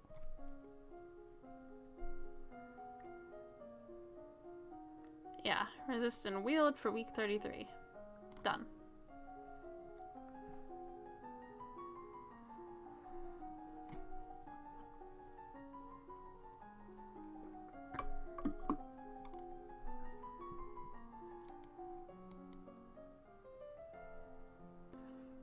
This is the week of the general tournament. Nobles and commoners alike have turned out to compete against each other. The people will be pleased if you participate in their games. However, it would expose you to danger. What event do you wish to take part in? None. I guess I'll just watch from my tower. The tournament goes on without you. After the tournament, a minor tragedy is revealed. One of the stewards apparently had an incredible sweet tooth and dared to steal a piece of your recently received chocolates. He had a sweet tooth. The chocolates are poisoned. When you ask questions, it turns out that the merchant house which supposedly sent you this present never existed. Someone has tried to kill you, but you don't know who. I know who, but I'm not going to say. Oh my god, please let me stop sneaking out. I want to do something else. Wait, mood. And because this one's further forward, it takes precedence. So I don't really know why it had me sneak out when it should have me trying to get rid of the afraid thingy. Oh well. Not my problem to question, week 34. Okay. Resist and sense magic. And we're at 100 and 100. My lady, your father wishes to speak with you. He says it's urgent. I'll be there in a minute. There's someone I have to talk to first. You wait for the maid to leave, then hurry off to rendezvous with your agent. Greetings, your highness. I trust you are well. And here, if you had recruited the musician, that would be her instead. But it's just a generic agent instead. Because we didn't recruit her as our spy agent, whatever you want to call it. Anyways, I'm fine, so far. I've just returned from the Duchy of Kigal. Oh, I think we're about to find out the thingy, but I'm not sure. We have made a number of discreet inquiries and infiltrated much of the Duke's private correspondence. We find no evidence that his family was involved in the attempt on your life. I suppose that's a relief, but that means we still don't know who did it. Aren't you supposed to detect these things before they happen? A political coup requires allies, signals, coordination. Assassins work alone. They leave far fewer traces. Fine. Get back to work then. I have other things to do. I guess we didn't find out the thing. I need to speak with my father. You find your father standing over a map of the coastline, his face grave. Ships have been sighted on approach from Sanjia, not trade ships. This is a war fleet. What? Within a week, they will be in Novan waters. Within 2, they could reach the capital. Then we will fight to defend ourselves. You can try to use the treasury funds to hire additional soldiers, but it may be difficult on short notice. We're going to, though. Fine, we'll do that. You will need to draw up a naval strategy for our ships to carry out. Why? She knows nothing about naval strategy. You could choose to act as admiral and lead the fleet in person, but the danger to you would be very great. Unless you think your personal skills will make the difference, I would strongly advise against it. Stay in the capital. No, there's too much to do here. I can't go to sea.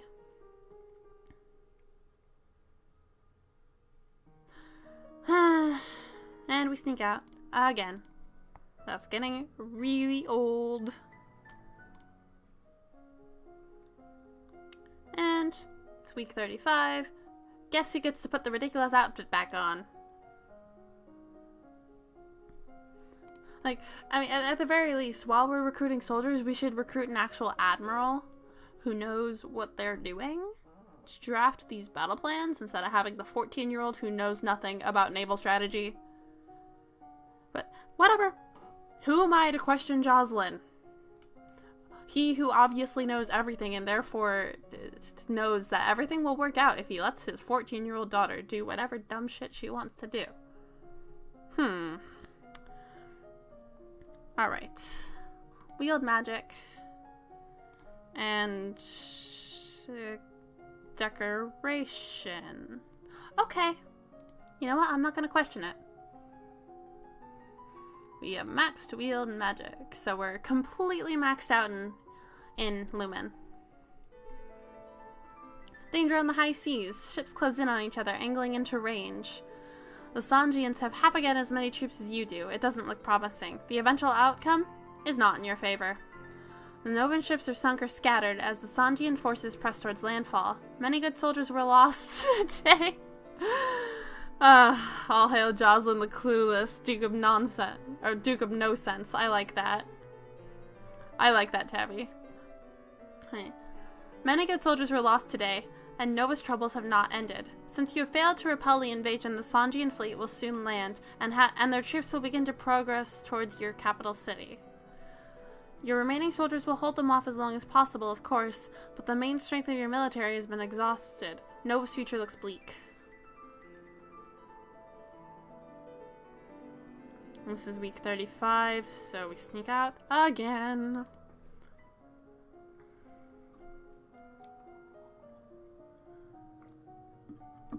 Week 36. This should be interesting.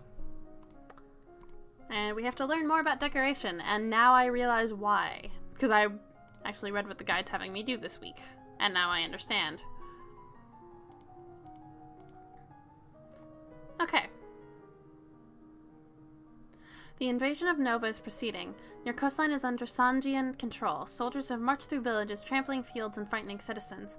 A diplomatic delegation from Sanjia has requested access to the castle to discuss terms, most likely for your surrender. You lack the strength to hold off their armies, and surrendering now will save many lives. It would seem that you have no choice. You prepare yourself as best you can to meet with the representatives from Sanjia. Excuse me. You expected diplomats and a military representative, a general or an admiral. You did not expect the handsome man decked in jewels who now stands before you, a man announced by your servants as Togami, king of Sanjia. Is he really their king? Why would a king come all the way here? And he's a Lumen, too. He should be their king consort, but he's not. Do we know anything about him? Nope. We know absolutely nothing about him because we have done no research into him, which is a shame, because he's quite an interesting character. Anyways. My dear young lady, how difficult this must be for you, so much responsibility at such a tender age. Don't pretend to be my friend while you're killing my people. Temper, temper, princess. After all, I am here to save your people. War benefits no one, don't you think? Such a terrible waste. Better to settle things in a civilized manner. A contest, a game, so to speak, with Nova as the stakes. Should I win, then your domain will submit and accept me as overlord with no further resistance, because that's not evil. Should I lose, then my army will leave your domain in peace and shed no more blood. What sort of game? It is well known that Nova is ruled by lumens. As it happens, I too possess the powers of a lumen. I propose a formal duel, my powers against yours. The winner takes control of Nova, the loser dies. Your game by your rules for my life? That doesn't sound fair to me. The rules of formal dueling have been passed down for centuries and must be upheld. It is important that we do this by the ancient codes. Why should I? If you refuse, then the war will continue. I'll sweeten the deal. If you meet me in a formal Lumen challenge, I'll call off the invasion even if I win. Really? I swear it by the gods. Nova will be free and safe. Why take that risk? You're winning the war. It's not your land that I want, it's your crystal. To gain your power, I am willing to wager my own. Shall we begin? I can sense his power, it's so strong. I've learned everything I possibly could, but he's at least as good as I am. I don't like this, but what choice do I have?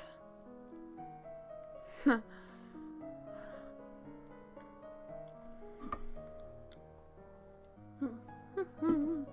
remember once I got this far and I died. But I'm not gonna die this time. I know what I'm doing. Accept his terms. Then, I must. Togami explains the rules of formal dueling to you, including a carefully inscribed circle of wards which will contain the effects of any powers you wield, protecting bystanders from danger. And then it is time to begin. You trade attacks. One spell sensed and countered by another, reserving your strength as much as possible. It might almost be exciting if your life weren't on the line. You need to end this quickly before his experience allows him to come up with a trick you can't defeat. He's used to dealing with magical attacks, but he might not be expecting a physical one. Perhaps if you rushed him, you could take him off guard. Up close, he couldn't use his fancy spells, but what would you do then?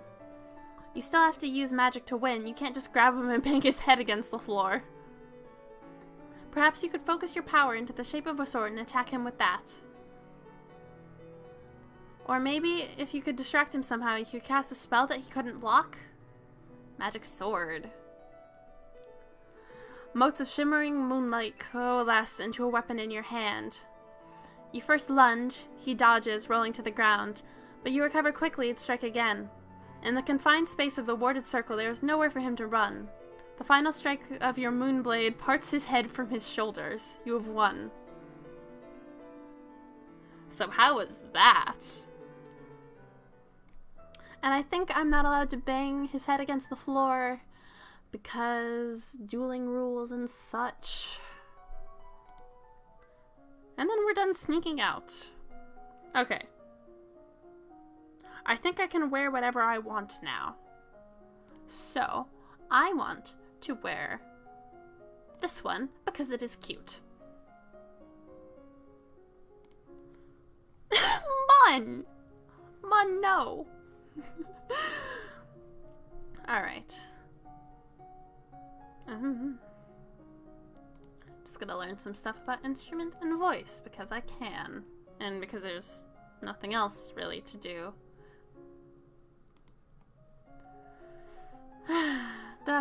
We're learning about instruments and music. Who really cares?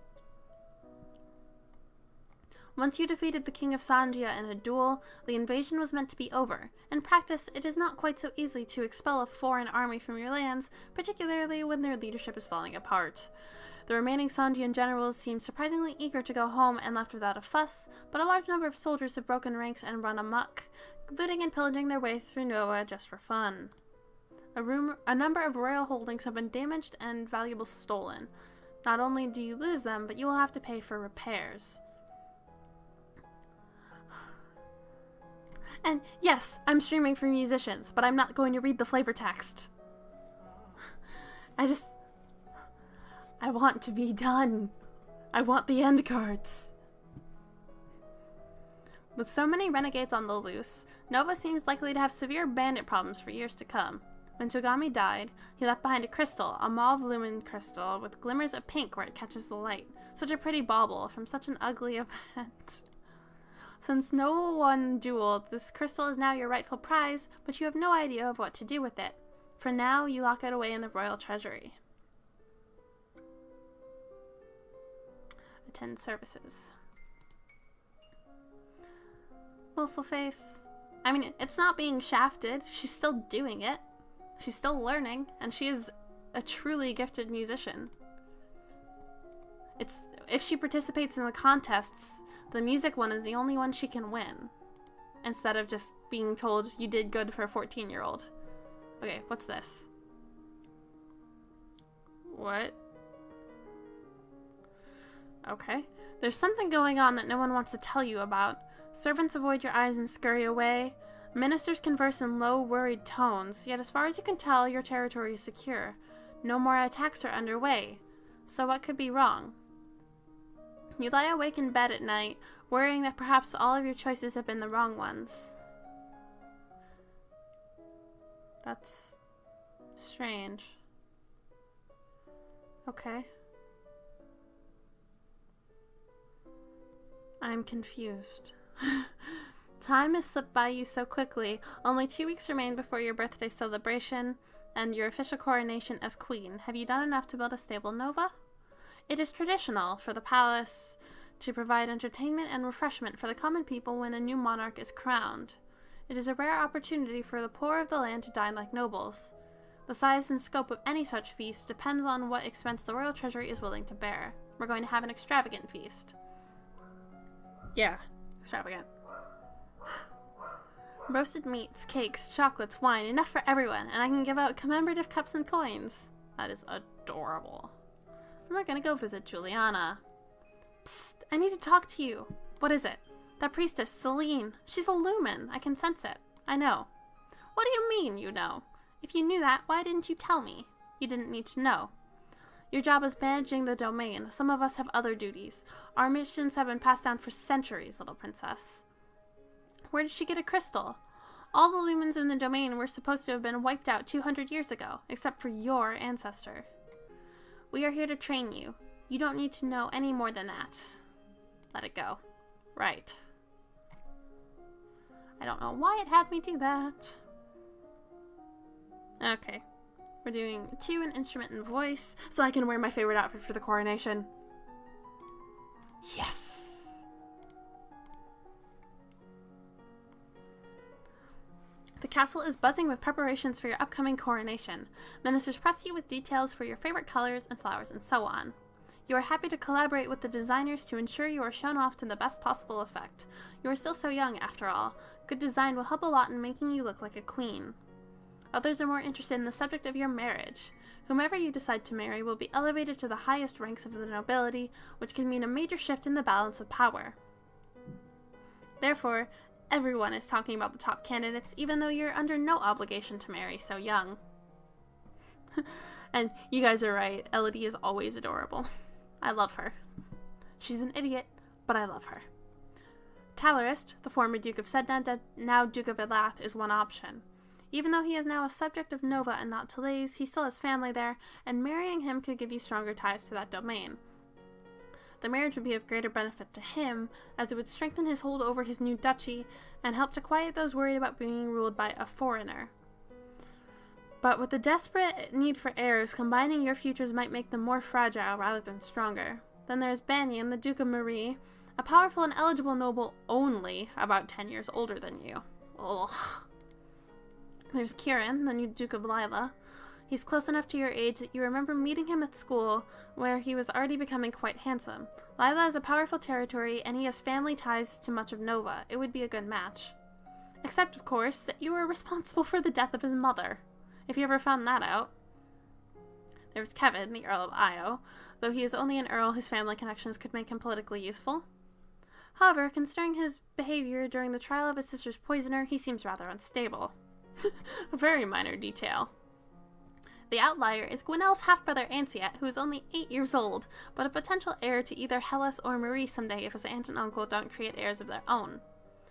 There are 2 or 3 minor earls around the age of 20 who might be passable alternatives, and of course you could decide to ignore noble traditions entirely and marry a commoner if you were prepared to deal with the uproar.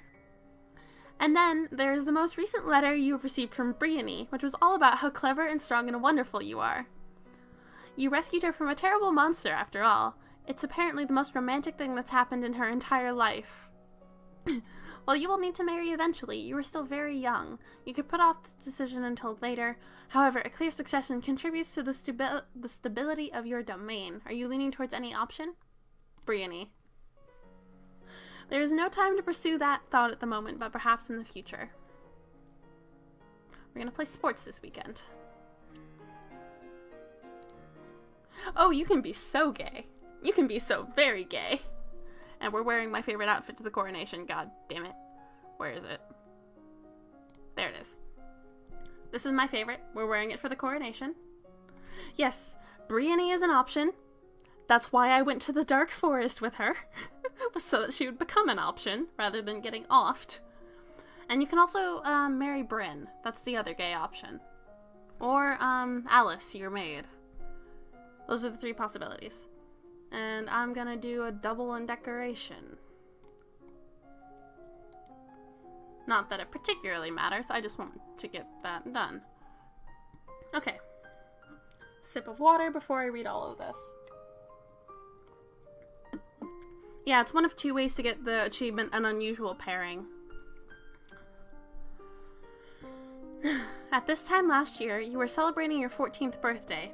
You were in the school gardens surrounded by your friends. A teacher brought you tea and cakes, while a wealthy merchant's son wove a crown of flowers for your head. It didn't matter so much that you were a princess then. Your title was something for the future. Many of your peers would be duchesses or earls or the like someday, but not then. You were children. Your parents could not attend on the actual day, but they did send wonderful gifts, some for you and some for you to share. And a week later, they came for a visit, and your mother took you with her through the countryside in a splendid carriage. It was the last time you would ever see her. You wonder if, wherever she is, she can see you now. You are 15 years old, a legal adult.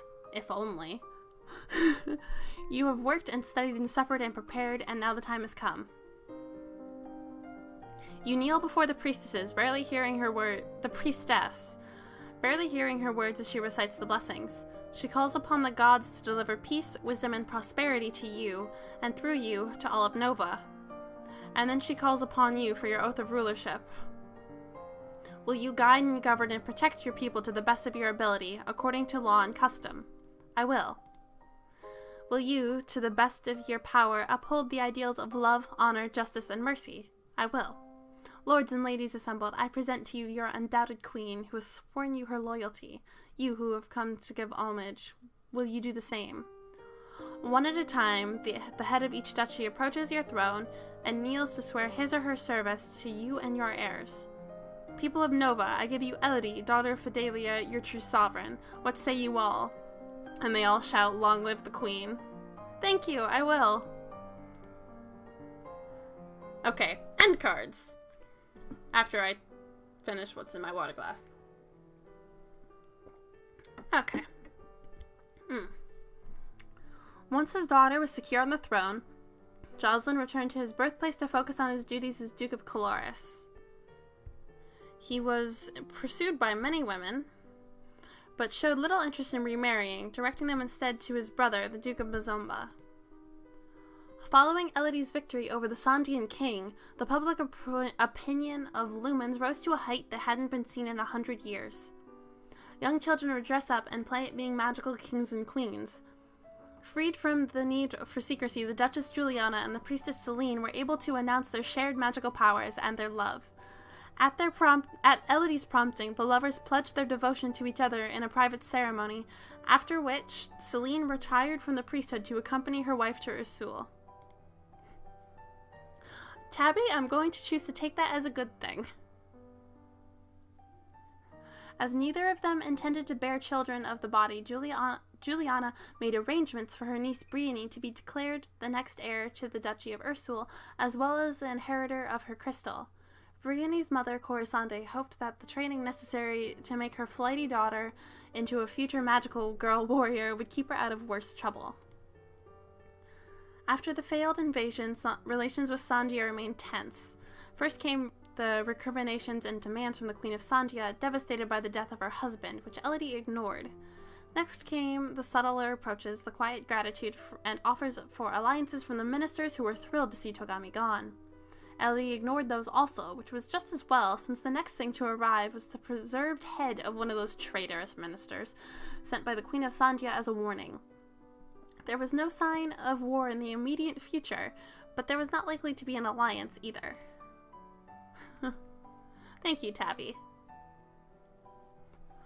One of the young queen's closest confidants was Brienne Mead, whom Elodie formally appointed as her royal lady-in-waiting, and less formally as the lady of the royal bedchamber.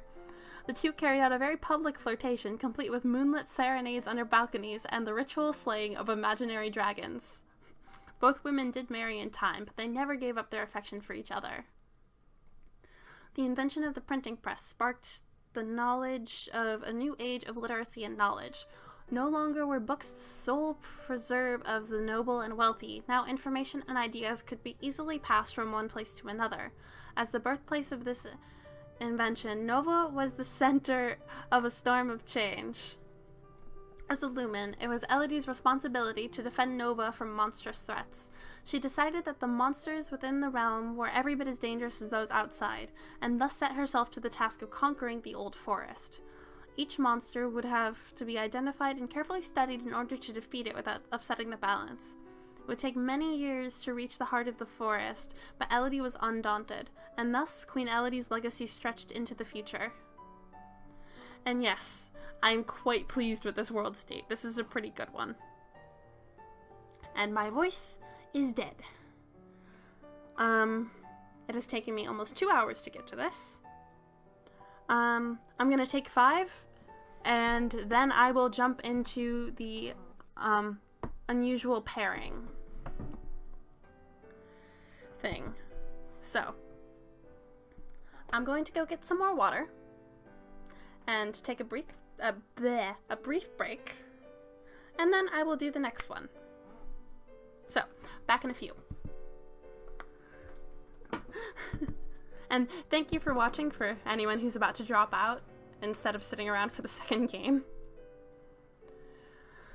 Okay. I will be right back.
Okay. I am back. I just drank almost an entire glass of water while standing at the sink. And this one, I think I'm going to do my best to be a little quieter, as it will probably be going for, again, almost 2 hours. So I don't want to wake anyone who's going to be going to bed in the next hour and a half, as that is a very good way to get any choice of streaming taken away, which I don't want. Alright, so I have my guide pulled up for the other one, because I like to look like I know what I'm doing, even though I don't.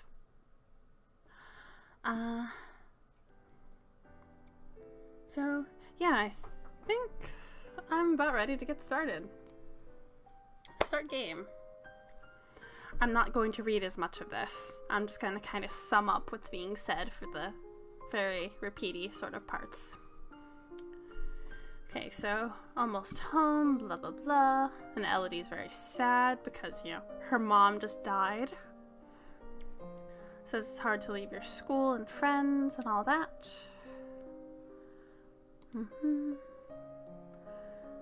It's what your mother would have wanted. This is not what mother would have wanted. She wouldn't have wanted to die and leave me. No, she wouldn't. But sometimes bad things happen. We have to pick up and carry on. All of Nova depends on us, on you. I'm gonna end up reading most of this anyway. I will be there to guide you until your coronation, but the decisions you make are ultimately up to you. Come, your maids are waiting. I have played this before. I just played this. I haven't even closed the game since I did my last thing. Okay, so this time it's gonna be lots of athletics and stuff, but we're starting with a bit of animal handling with falcons, which is fun and cool and all that.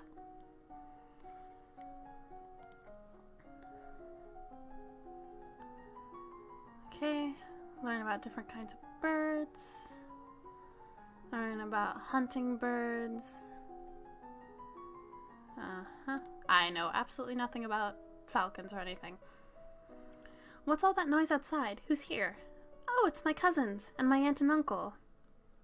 Darling, we are so terribly sorry to hear about your mother, Fidelia. Thank you. You look well, niece. Hi, Lodi. Hi, Lottie. I haven't seen you in ages. Will you be staying long? Yep, Mommy said we'd be here all month. Maybe we'll have some time to talk later. No, we won't.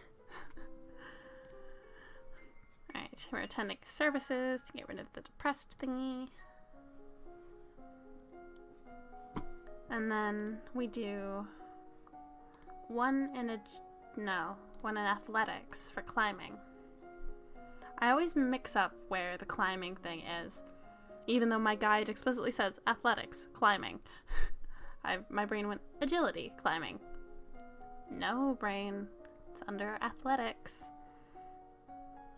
Okay, and then we stick with falcons for that. Okay. Practice climbing up and down fixed ladders. Spend time with your chosen bird. Aw, that's cute. What's that commotion outside? Father, what's going on? I have come to pay my respects. Bleh. I have come to pay my respects in honor of your mother. You have no respect or honor. It's because of you and your powers that my wife is dead. What? I am a lumen, as was she, and like every lumen, I am willing to give my life if necessary to protect our domain.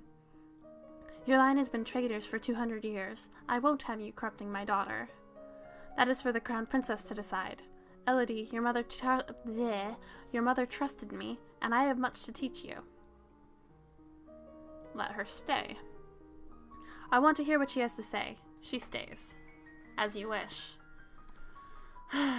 Jocelyn, you really need to grow a backbone. And we're going to visit Juliana today. What is it you wanted to teach me? First, I need to know if you have your mother's crystal. What crystal? Excuse me.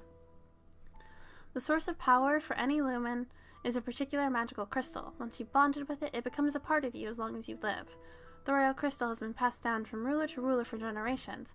It belongs to you now, except The king may be keeping it from you. Do you have a crystal? Of course. It's pretty and blue and it matches her hair. She holds out her hands. Light flickers above her bosom, and then, with a shower of sparkles, something takes shape. You reach out to touch it, and it dissolves away into nothing. Oh. Okay, water. Yeah, you can tell I've been talking for 2 hours already. It belongs to me. No one can take it from me until I die. You need to find the crystal that belongs to you. Elodie is afraid. Thank you, Tabi. Alright, this is week 3. So it's double athletics and climbing.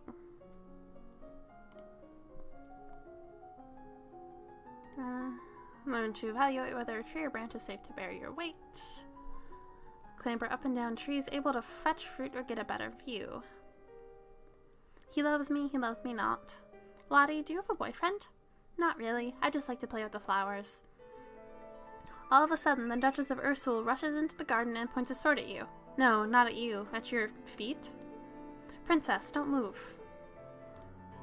So, and then composure failed. As is almost certain to happen. Look down, there's a snake. You squeak and jump back. And the snake attacks Charlotte instead.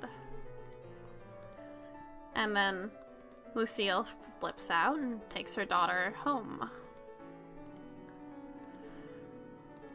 Someone may have tried to kill you. Will Charlotte be okay? Etc., etc. Or is it Juliana again? How do I find my lumen crystal? Your father probably knows what happened to it. What if he destroyed it? They can't be destroyed. He could throw it away, but then someone else might find it. No, he'll keep it safe. But if it's mine, it wouldn't matter if someone else found it. It's attuned to you, but you haven't bonded with it yet. If it found a compatible host, someone who was like you in some way, it could bond to them. Fun things to know about crystals. Oh, lumen crystals. Okay. Wait, no. That wasn't what I wanted to do. Classes. Yeah, that about sums it up, Tabi. Yep. Fake it till you make it. Economics. And we're doing 2 in trade. I am missing something here. There's only one class written down for one of my weeks.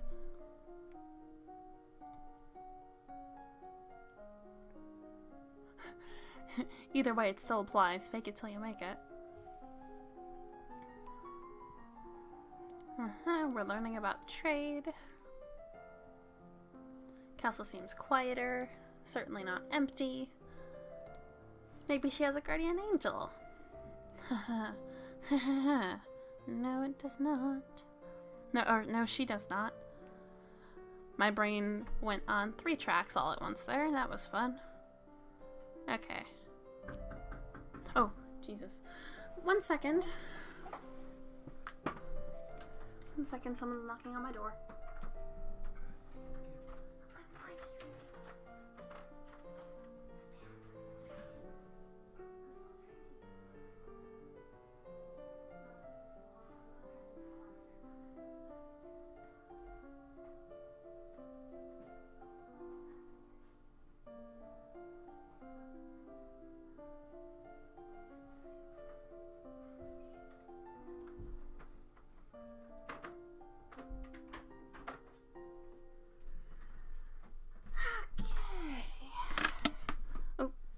Didn't mean to hit the mic. Okay, we are back. This is my dad and the dog. Okay, so just did the 2 classes in trade, which means it's week 4. So play with toys. And we're still afraid. Week 5 classes, double production.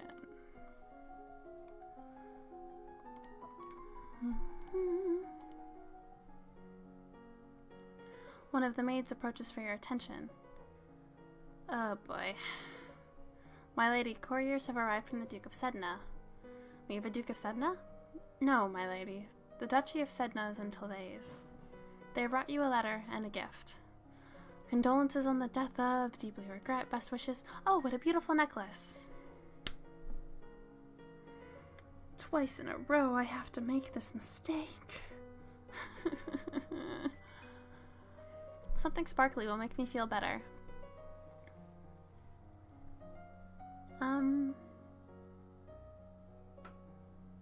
I'm completely losing my train of thought. Attend services. And we're still afraid. Yeah, we're still afraid. Great. Classes. And here, something is messed up in my guide, because I only have one class written down. But given that it's a whole bunch of doubles, I'm going to assume it's a double trade.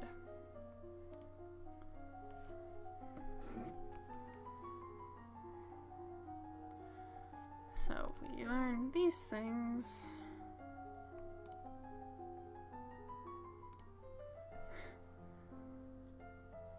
As you are walking, you spot a familiar figure in the palace gardens. It's the Duchess of Ursul. Maybe I should go and say hello. Then you notice that seated beside her is a woman in the robes of a priestess. They are very close together, their hands gently touching as they speak. Looks like she's busy. You turn and walk in a different direction so as not to disturb them.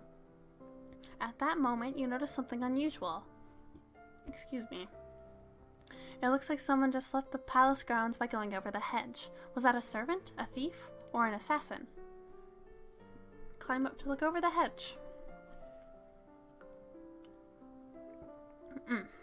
You clamber up a nearby tree to get a better view.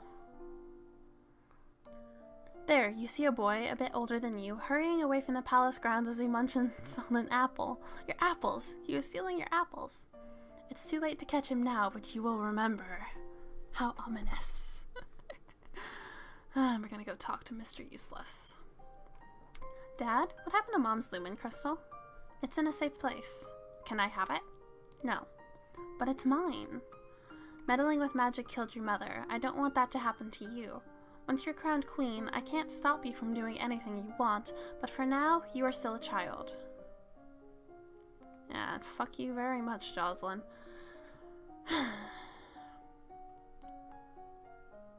Okay. Accounting today.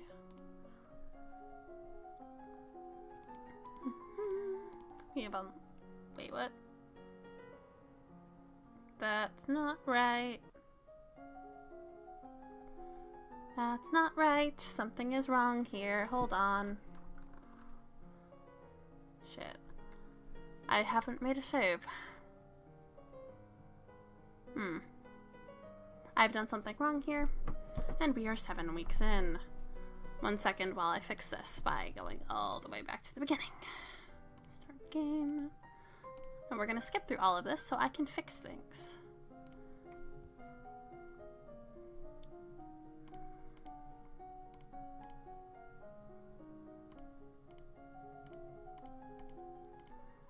Skip ahead.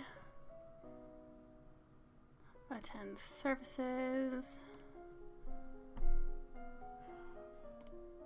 Climbing. Skip ahead. Let her stay. Visit Juliana. Talk to her, see the crystal, etc., etc. 2 in climbing. Skip through all of that. Doesn't really matter if we hold still or look down because the result is the same either way.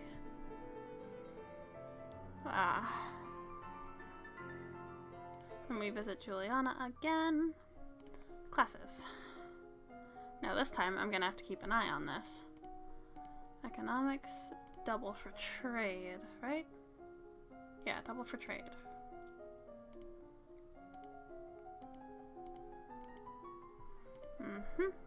Castle seems quieter, poison, all that.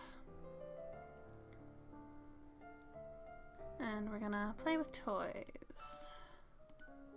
And for week 5, it's definitely double production.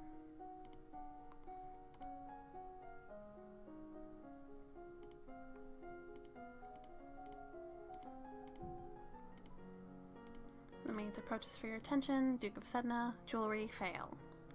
Wonderful. Attend service. I don't know what this is for, but I would assume it is for the printing press. At least a little bit. Okay, so skills. It's probably... Well, the printing press is week 8, and to get to the printing press, you need trade and production. Accounting doesn't factor into it. So it's probably 1 in trade and 1 in production for week 6. That's probably what it is. I'm gonna save in case that's not what it is. An unusual pairing 1. Save. Okay, so that's both over 25. Familiar figure. Climb over the hedge. It's too late to catch him now, but you will remember. Okay, we're gonna go talk to Jocelyn and get the +1 willful. What's our mood looking like anyway? I'm still afraid. And then this week, it's 2 in accounting.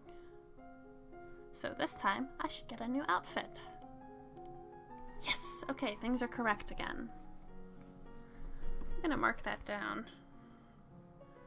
Because my guide is messed up. And it would not do to have a messed up guide.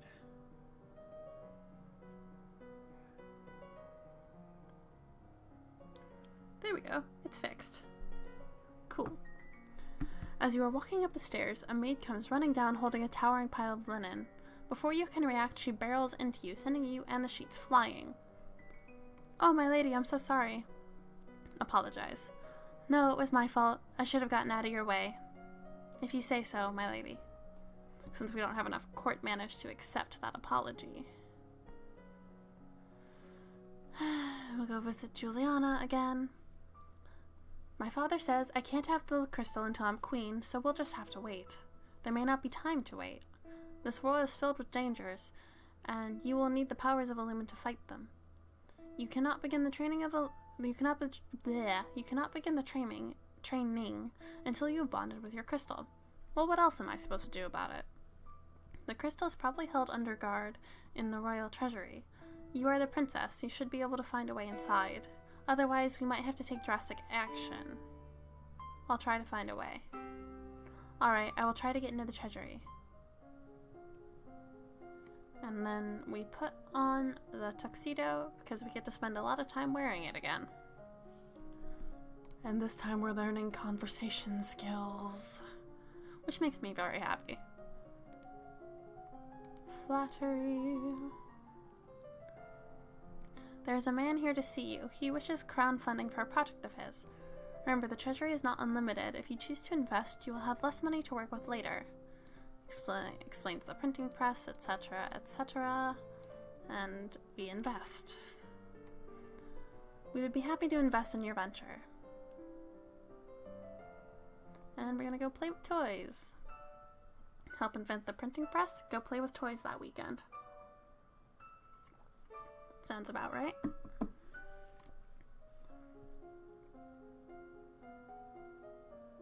And we're doing 2 in court manners now. Yeah, 2 in court manners because it's week 9.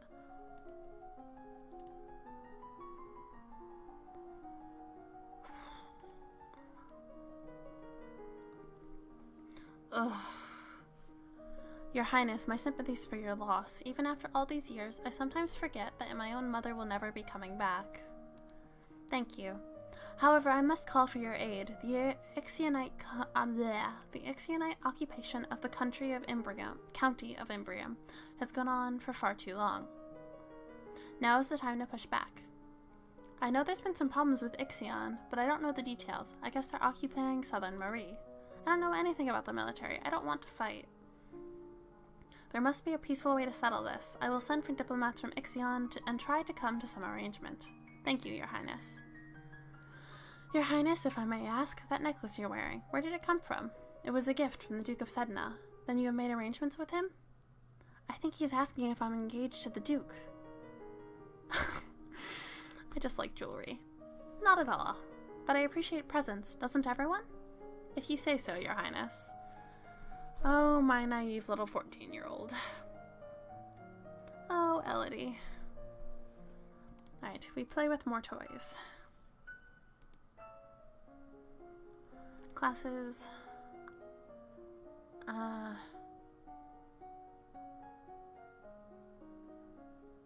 Okay, what am I doing here? One in flattery and one in court manners.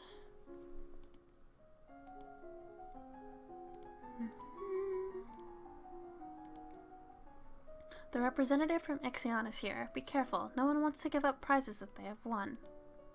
You have the full support of my sister and yourself, Your Highness. Grouchiness, because Bryn. Thank you for granting me this audience. Blah, blah, blah. Offer him money. And then he asks for way too much. And we make a counteroffer. And he accepts that. And then we go attend court.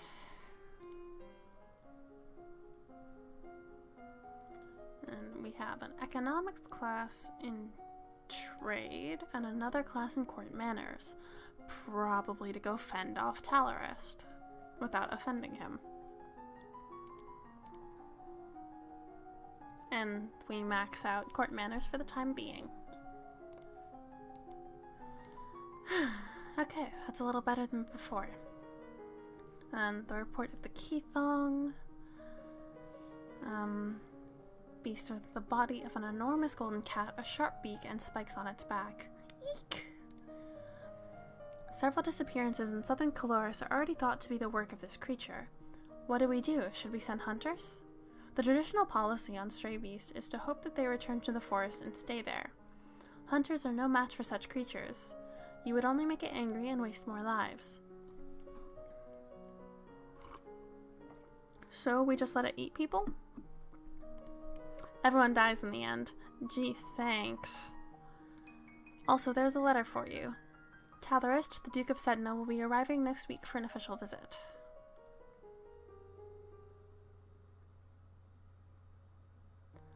Okay. And we attend services. And now we have 2 military classes in logistics. This guide has a lot of doubles. Yeah, this guide has a lot of doubles.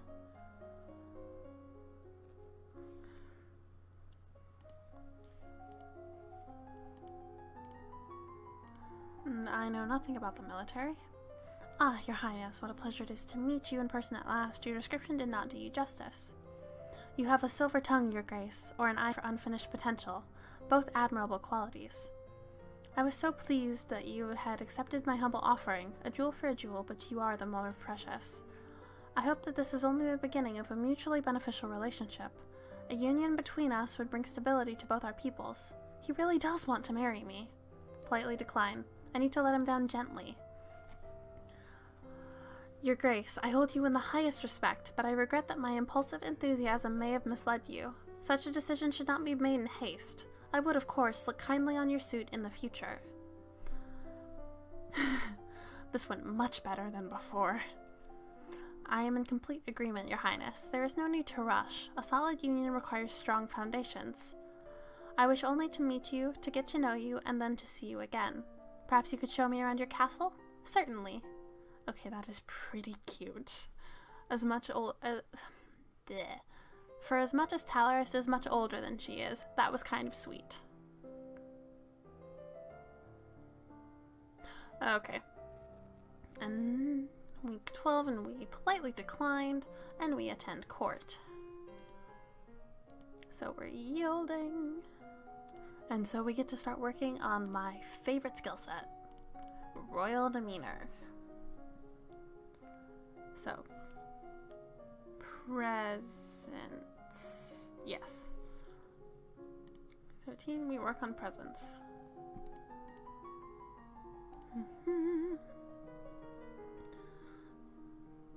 Okay, so this we've all seen. And we include all of this stuff.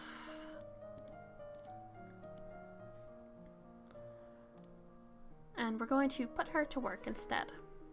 This woman failed in her goals. She harmed no one. I do not require her life. If she is kept far away from your sister's court, she will no longer be a threat. You're going to forgive her? Jesus Christ, Kevin, calm down. I'm indenturing her, not pardoning her. She will serve as a heavy laborer in northern Rasul. She should be made an example of. She should be drawn and quartered in a public square. I have spoken. God's bless you, miss. Kevin, my dude, fucking chill. And we go attend services. So we remain yielding. And now we get to work on some elegance.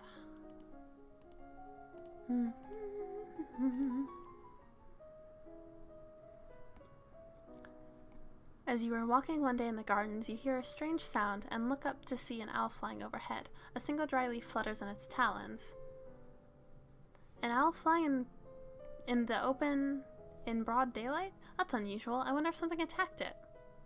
A young gardener has also paused in his work to watch the bird's flight. Wait, you've seen that boy before. You. Good day, princess. You're a thief. You stole my apples. Who, me? I saw you sneaking out of the garden. Sure, you saw me in the garden because I work here. Name's Everard. I don't remember any Everard working here. It is the secret prince, but he's not much of a prince. He's a commoner. But I like him anyway. He's actually one of my favorite romances. Him and Adair are my favorites. And Briony. I'm sure a princess doesn't know the name of every servant in this big place. Actually, I do. Huh, not what I would have expected. Well, you've caught me. I snuck into the palace to steal an apple and look at a pretty girl. What are you gonna do about it? Tell them to leave. Nothing, as long as you leave now. I didn't expect a princess to have a sense of fun. Maybe we'll meet again sometime. He winks at you and saunters off towards the hedge. When you return to the castle, your father is waiting for you. And this is about the hospital. And we cannot fund that because we can't ask questions about it. Okay, attend service. So we remain yielding. And now we do some composure. It's just a whole bunch of double lessons on this stuff. Which is important. We need it. And we have unlocked my second favorite outfit. The Festival of the Good Lady is approaching, public celebrations, and then the grand ball. You would be expected to lead the procession and take part in a ceremonial planting, etc., etc. You are not yet crowned, it is not required. Not safe, less well protected, all this stuff that we are used to. Word has come from the factory for books that you funded. They have assembled enough equipment to begin printing test pamphlets. As your royal sponsor, it is your right to decide the content of the first printing. And we failed the strategy. And we're going to go with a religious doctrine again. And the temples will be pleased by that, of course. There's a letter for you as well. It's from Briony. We're not doing anything with Briony this time. Back to being in the services so that we are not afraid. And now we get to wear the pretty dress. Which is actually appropriately timed because we'll be wearing it for the parade and the ball. Okay, week 16, we do elegance again.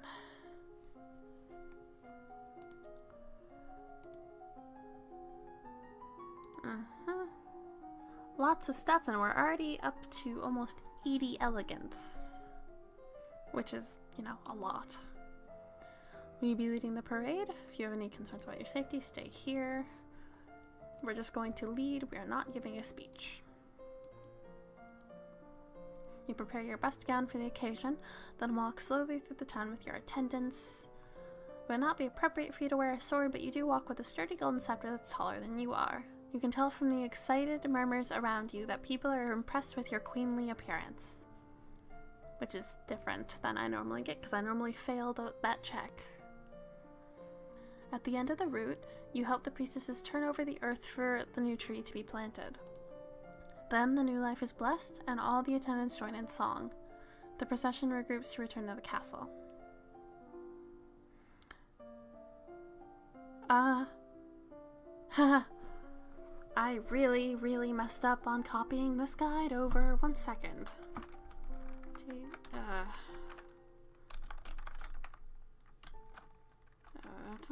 Steam. What have I looked at today? God, I messed up on this big time, didn't I? History.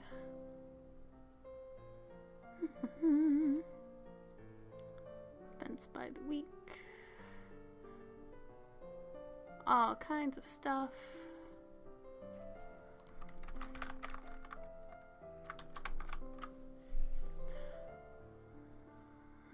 What's this? Is this the one I want? This is the one I want. Okay, good. Now, week 16. What the hell am I? Here we go. We go to the treasury this week.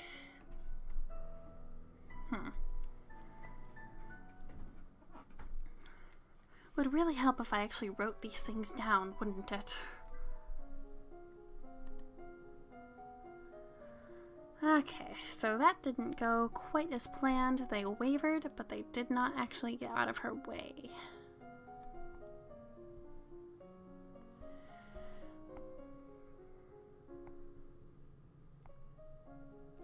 I'm just writing this down so that I have it.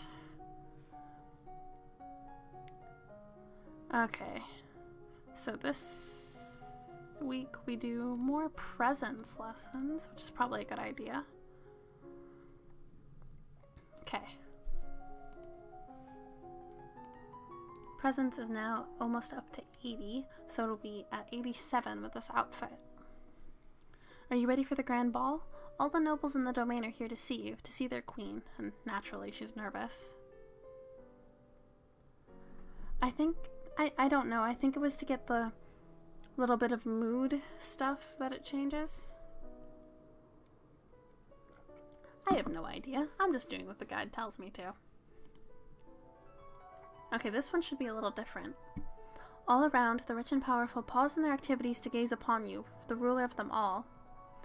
You let your eyes rest upon each in turn as you have been taught, impressing upon them that you are not a child, but a queen. Your father waits for you at the bottom of the stairs and offers you his arm. The first dance is for us. He guides you gently around the dance floor, never rushing you. It's fun to dance with your father, but the look in his eyes is so sad. After this, you must choose your own partner. There are a number of men who hope to catch your eye. The Duke of Kigal alone has brought 3 eligible sons, all near your age. Oh, excuse me. You look around the room at all your possible partners, which is to say, everyone.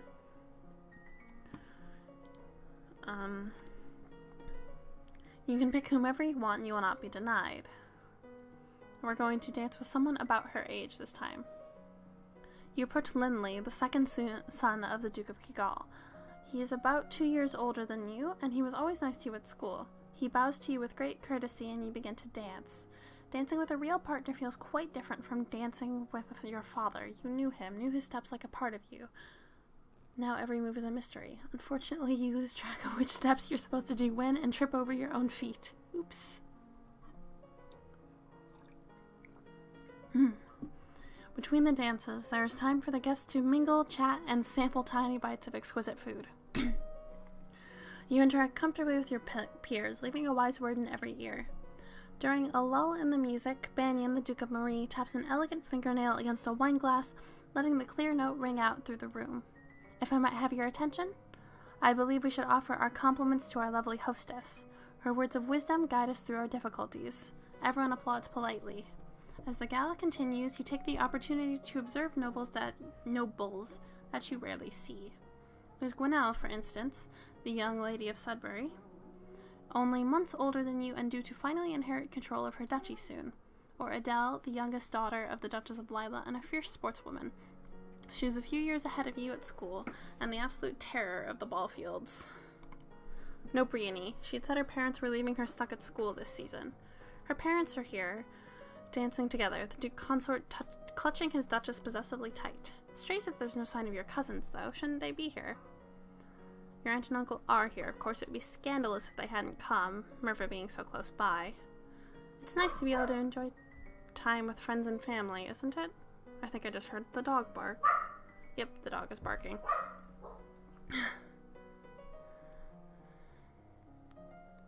Okay, and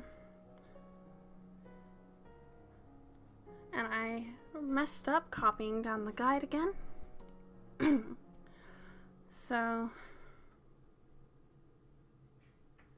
this time, we can get into the treasury, which is what the guide wants me to do.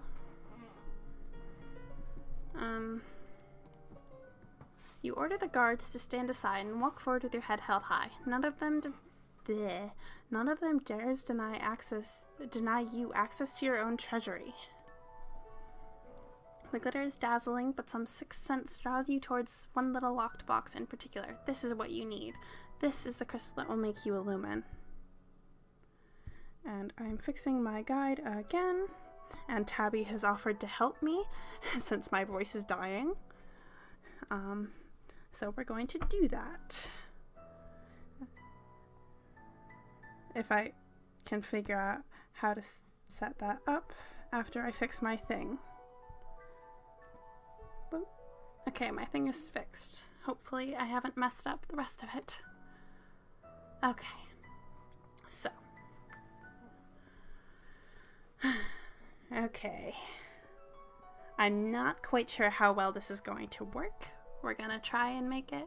I think Discord has a voice chat function. Alright, hit call. Settings. Well, no, that's not right. Hey. Hey. Let me see if I can look up how to screen share in Discord. It would have been good to look this up before. 1 second.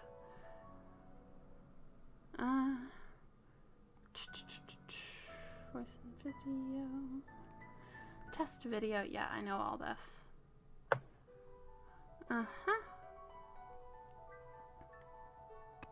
Okay. Video square. Yeah. Screenshot. Turn on screen share. Duh. Okay. Can I switch it, please? Discord? Oh, crap. I didn't want to click that. Frame rate 30. It will only let me... application window. There we go. Long live the queen. Share. And now Tabi should be able to see my game and can help me read, so I don't kill my voice.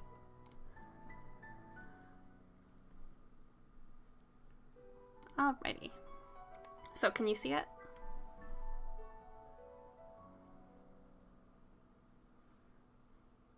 I can see it, yes. Yay! It works. Am I coming through on the stream properly? Everything good? I believe so. If anyone else is here, could they please tell us if it's working? I'll just go ahead and mute for a second. Wait, no, I could see the desktop audio going up when you talk in OBS, so it's working. Woohoo! Okay, let's do this.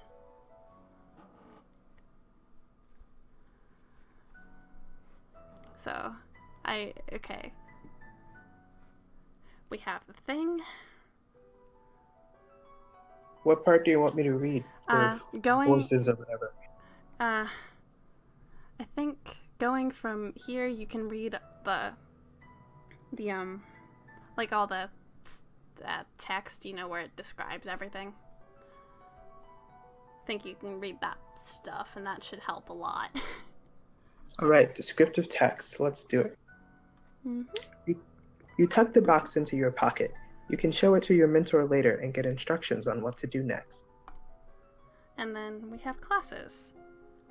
So we visited the treasury again. And now the guide says to do one in composure, and then a class in production. Yeah, that's right. Hang on. Okay, there we go. My screen was messed up. I had too many things open. Yeah, week 18, composure, production. Mm-hmm.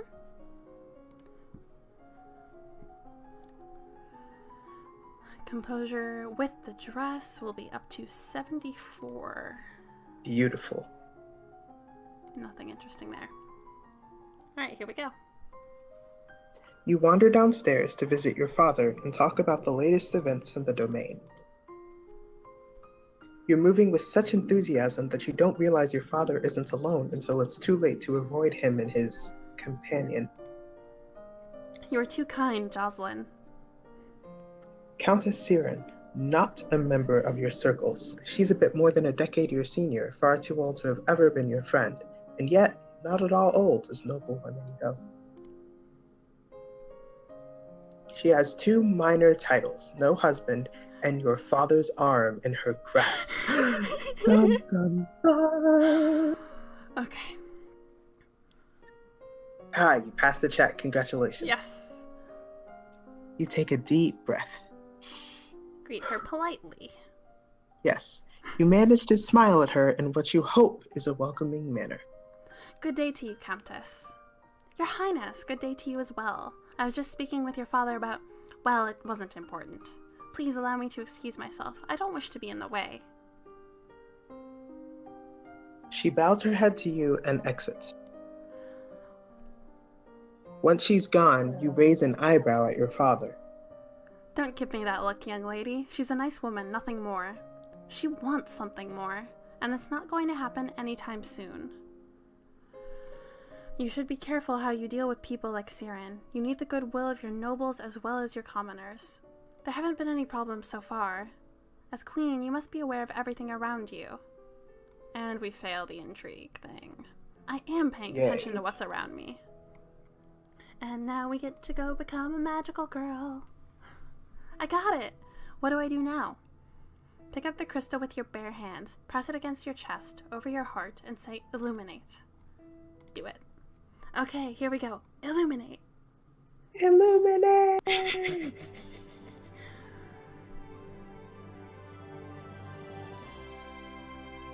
Magical girl sequence.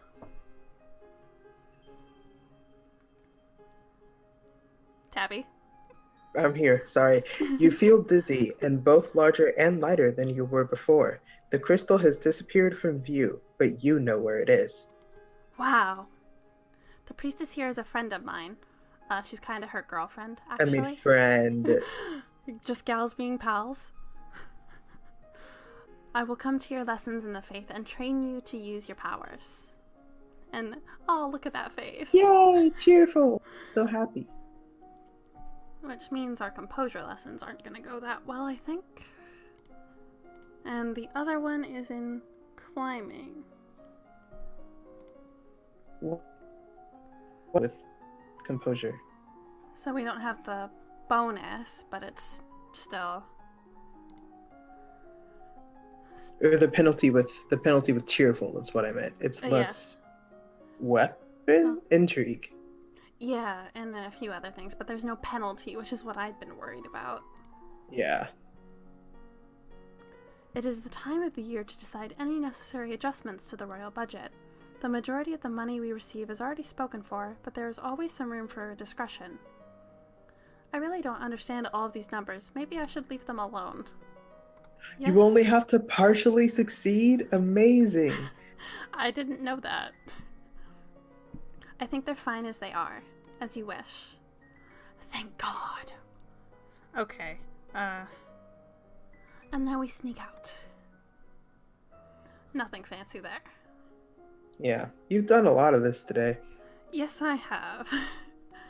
It's, coming up on 3 hours on stream, and that's not counting me messing with it on my own. Yikes. Economics, trade, and production. Yeah, trade and production. Okay.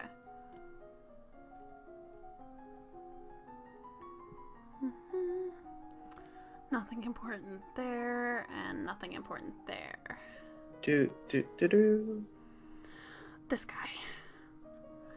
I hate this guy so much, and I haven't gotten the other thing yet.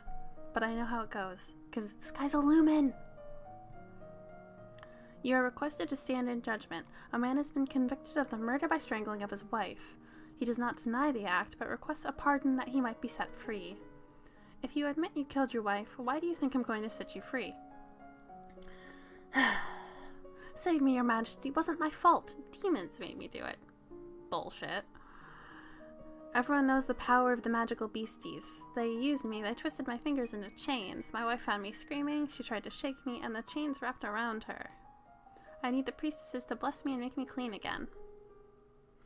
Demons that make you attack people, etc., etc., and we're going to pardon him. Again? Really? Really? I'm so mad.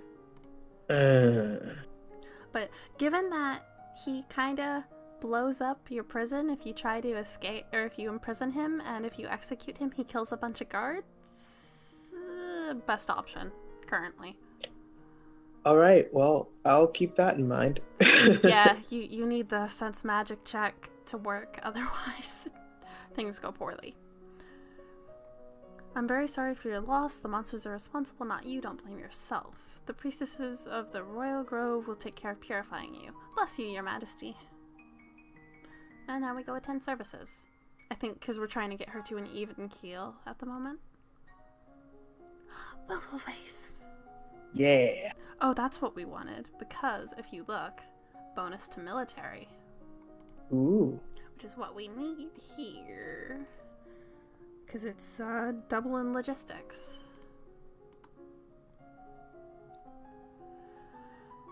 And that's at 50 for the moment. My lady, there's a letter for you. Who sent this? It isn't signed. all yours. Sorry, pressed the wrong button. It appears to be a poem describing you in a manner that is entirely inappropriate for a queen. I what? With a squid? Wait? Love this. How do you think I feel? I go by squid online. How do you think I feel? That's hilarious. That's actually pretty funny. Just then, an incredibly unlucky breeze swirls between the windows of your tower bedroom, plucking the paper out of your hands and off into the sky. You stick your head out the window to discover the poem caught fluttering on the roof nearby. You can almost reach it. Climb out and grab it. You take a moment to look at where you'll have to climb in order to reach your target. It doesn't look that bad, but you know your safety requirements, so you put together a simple rope harness just in case.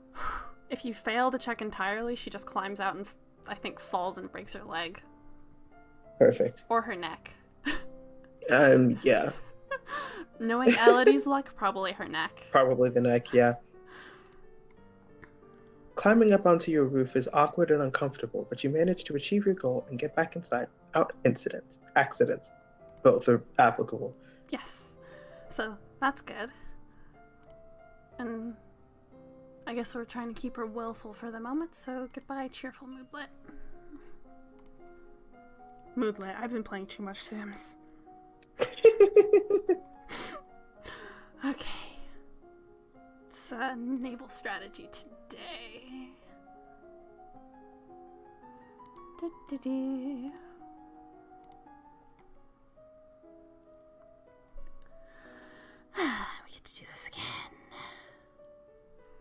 I regret to inform you that Fabian, the Earl of Titan and Duke Regent of Elath, has passed away. I mean, this isn't really a surprise. He was pretty old. The problem is the political implications. With the control of Elath in doubt, it falls to the crown to make decisions. Young Lord Adair will not reach his 15th birthday for over 2 years. He requires a regent. His stepmother, Aris, the Duchess of Lila, has petitioned that the boy be left in her care.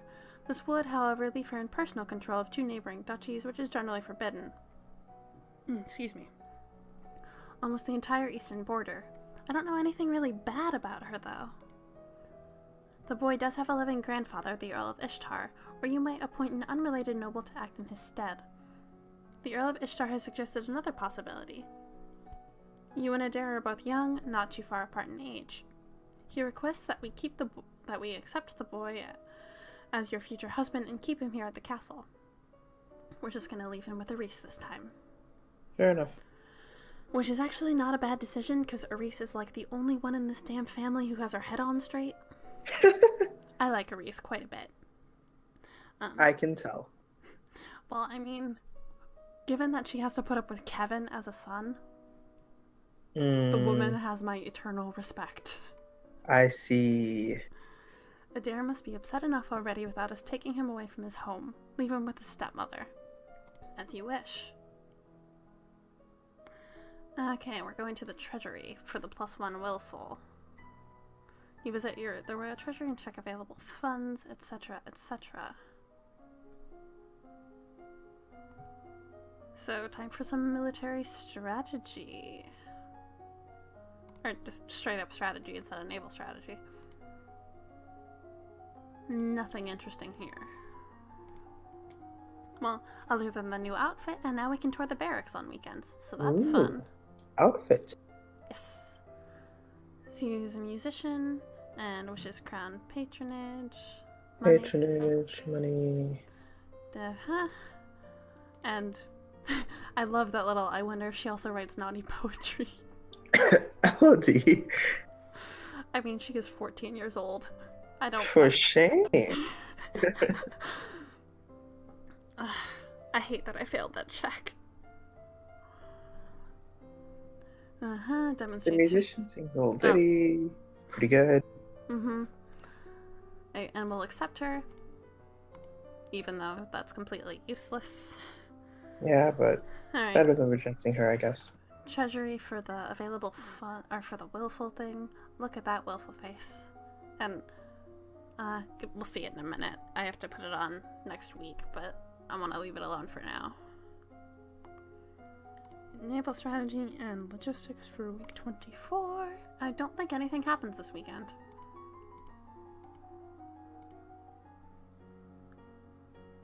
Oh, something does happen. Adair. Yes. You receive a letter from I swear I can talk. Okay. You receive a letter from young Lord Adair.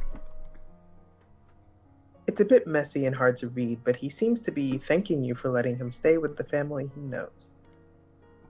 Which is adorable. And much better than the thing from his grandfather. Yes.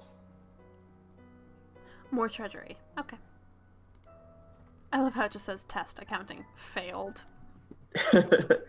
Stay willful. Yes. Wait. I love it. Oh, that's pretty. Look at that. I love that outfit. I think I have a new second favorite. I think the coronet and the military are together. The toga will forever be my favorite, though. Okay, this week we learn how to wield magic. How useful. Yes.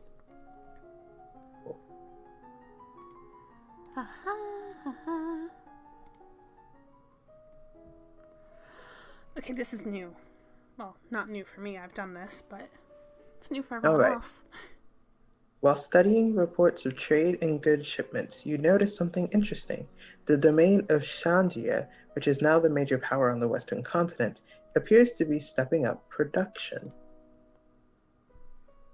In particular, their increased demand for wood, hemp, linen, and metals suggests that they are producing new ships and new weapons. This could be the precursor to a war fleet. Oh, cool. Shanzia lies a great distance from Nova. You have few diplomatic ties and no known conflicts. There's no reason to assume that you would be their target.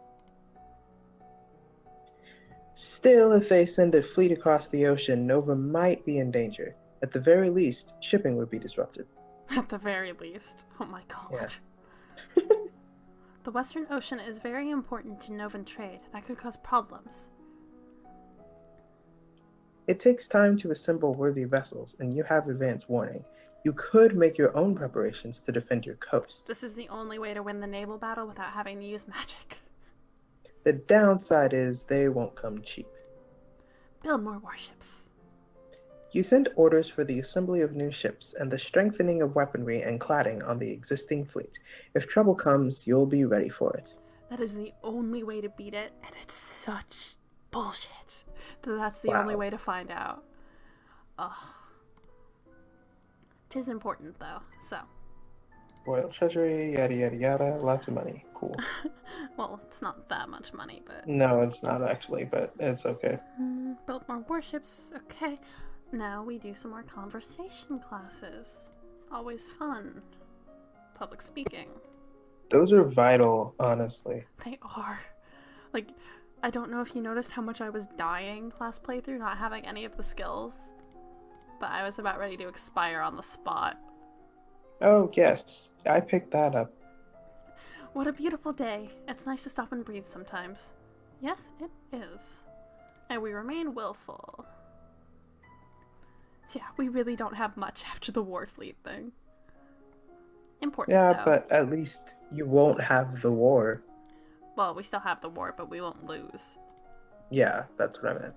Okay, and then we wear this. I don't know why, but we do. Okay, court manners. My favorite. Uh-huh. Oh, I love this one, though. Can you read this one? I will. To directly challenge someone's honor is to declare war. Never make a public accusation of cowardice, treason, infidelity, or murder unless you are prepared to face mortal enemies. And on that note, you study the etiquette of dueling. It's pretty excellent writing, I have to admit. It is. Okay, nothing else funny there. Nope. There are letters for you, another letter from Brienne, bored and lonely, blah blah blah. And No birthday party. and we are not going. Alright, well, yeah. So, bye Probably smart. Brienne. Because that's the only way to keep Brienne from dying. So, bye Brienne. That's what I meant when I said these two routes are mutually exclusive. Okay. Attend service. The willful face remains. Woohoo! Okay, week 28 is time for more military naval strategy, which we're about to max out. Ta da da. 100 naval strategy. Very important. Nothing more to learn. You did it! All of my friends are at Gwinnell's party and I don't get to go.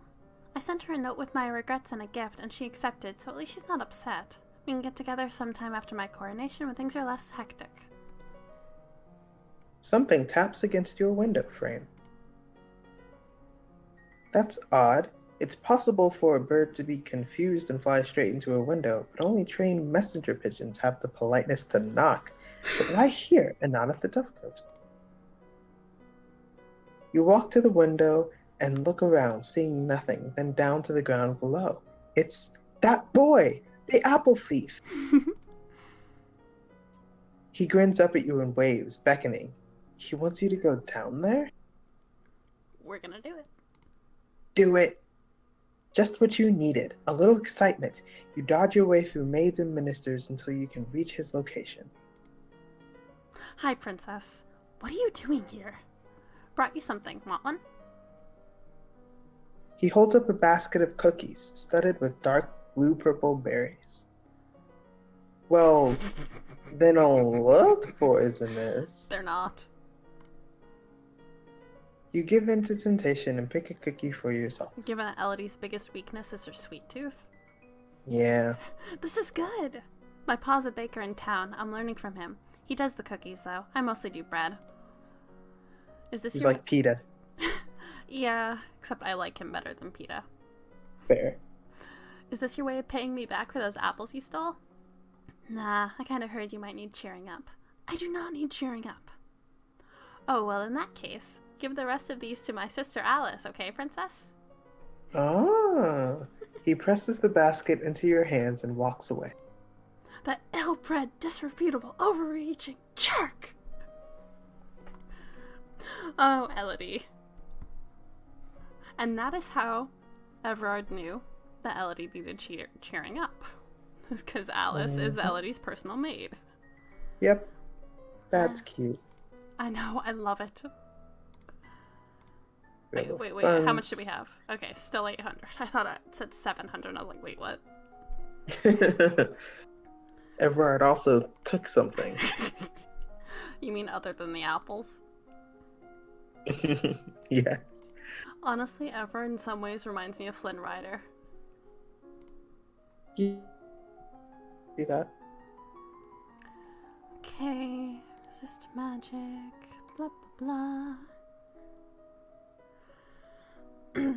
I noticed you were looking over some military records the other day. I was just checking how many soldiers we had available. If you're desperate to recruit more fighters, you could offer to pardon criminals in exchange for service. Be careful though, some of them are dangerous and unreliable. That's why they were in prison to begin with. We're gonna do That's it. logical. But we need as many as we can get. Fair enough. Alright, let's do that. Criminals probably already know how to fight. Very well. The man has no backbone. Nope. None. So it's probably a good thing that Elodie's mother was the queen. And not, you know, him being king. Instead of just King Dowager. That's a good point. Okay. But it is implied very heavily that Jocelyn and Fidelia married for love, so that's pretty neat. Mm-hmm. Right, it is sense magic? It is sense magic. Cool.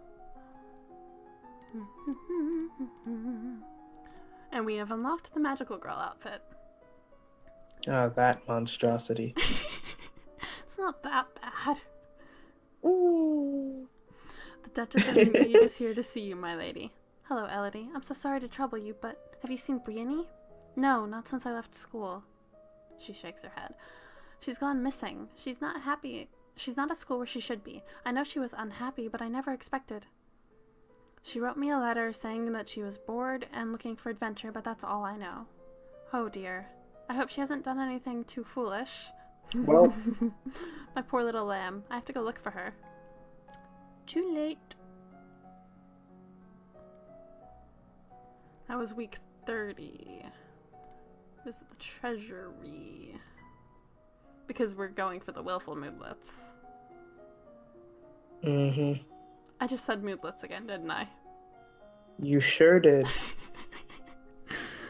Ah, Jesus. Alright, let's get rid of that. We don't have to put the outfit on just yet. I mean, it's not that bad, but I don't really like it either. Okay, some more wheeled magic stuff.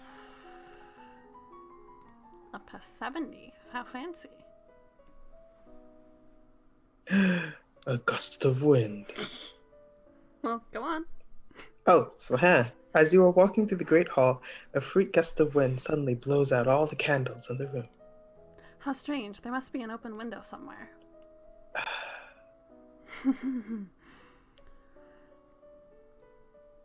Okay, I can just assume for the near future that whatever I'm doing for the weekend is visiting the treasury. Because She does an awful lot of that. it's to keep the face.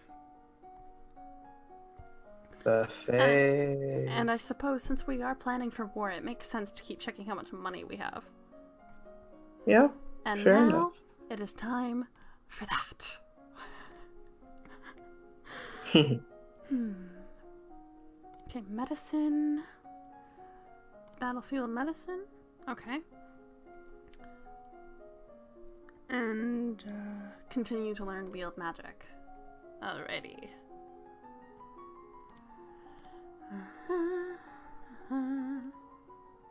Ooh, almost max.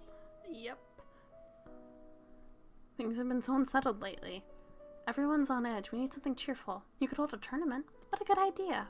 Knights, jousting, musicians, all sorts of competitions. Everyone loves a contest. What will you offer as prizes to the winners? Employment, because we need more soldiers. The winners will have the option of taking up royal appointments. It's a recruitment drive. Very well, I will draft the announcements. Jocelyn's useful for once. He's doing something. You leave him to his work. As you move through the hall, your eye falls upon a vase of flowers. Pretty, but apparently not getting enough water. The leaves on one blossom have shriveled. Someone on hall duty is being lazy. Those flowers should be replaced. You continue up You continue up the stairs to your room, where a maid is waiting for you. My lady, a gift has arrived from Kigal. From the Duke? No, my lady, a merchant house, I believe. Don't you open those chocolates. It was sent with a shipment down the Kavala River. Tear it open and find chocolates. There's chocolate. Chocolate producers in Kigal usually ship goods down the Napo River through Ursul, not straight to the capital. This merchant house probably specializes in something else and only traded for the chocolate. There's a little card with the box. With our compliments, the house of Krayloga.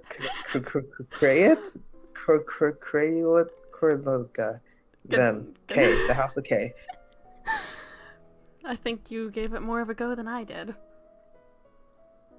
That's oddly high-handed for some tiny trader I've never heard of. Save it for later. Because, I don't want to get poisoned. Yep. It kind of gets in the way of marrying my baker boy. Yeah. I don't feel like candy right now. Maybe later. Back to the treasury. Again. Oh god, that pink. It's too much pink. So much pink. It should be yellow or something instead. Or the more blue or something. Green, maybe. Well, the blue would be more Juliana's thing. So. Fair enough.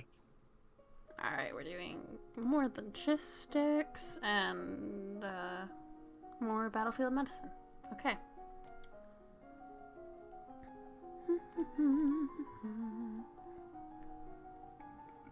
Excuse me. And we have nothing more to learn about logistics. Congratulations!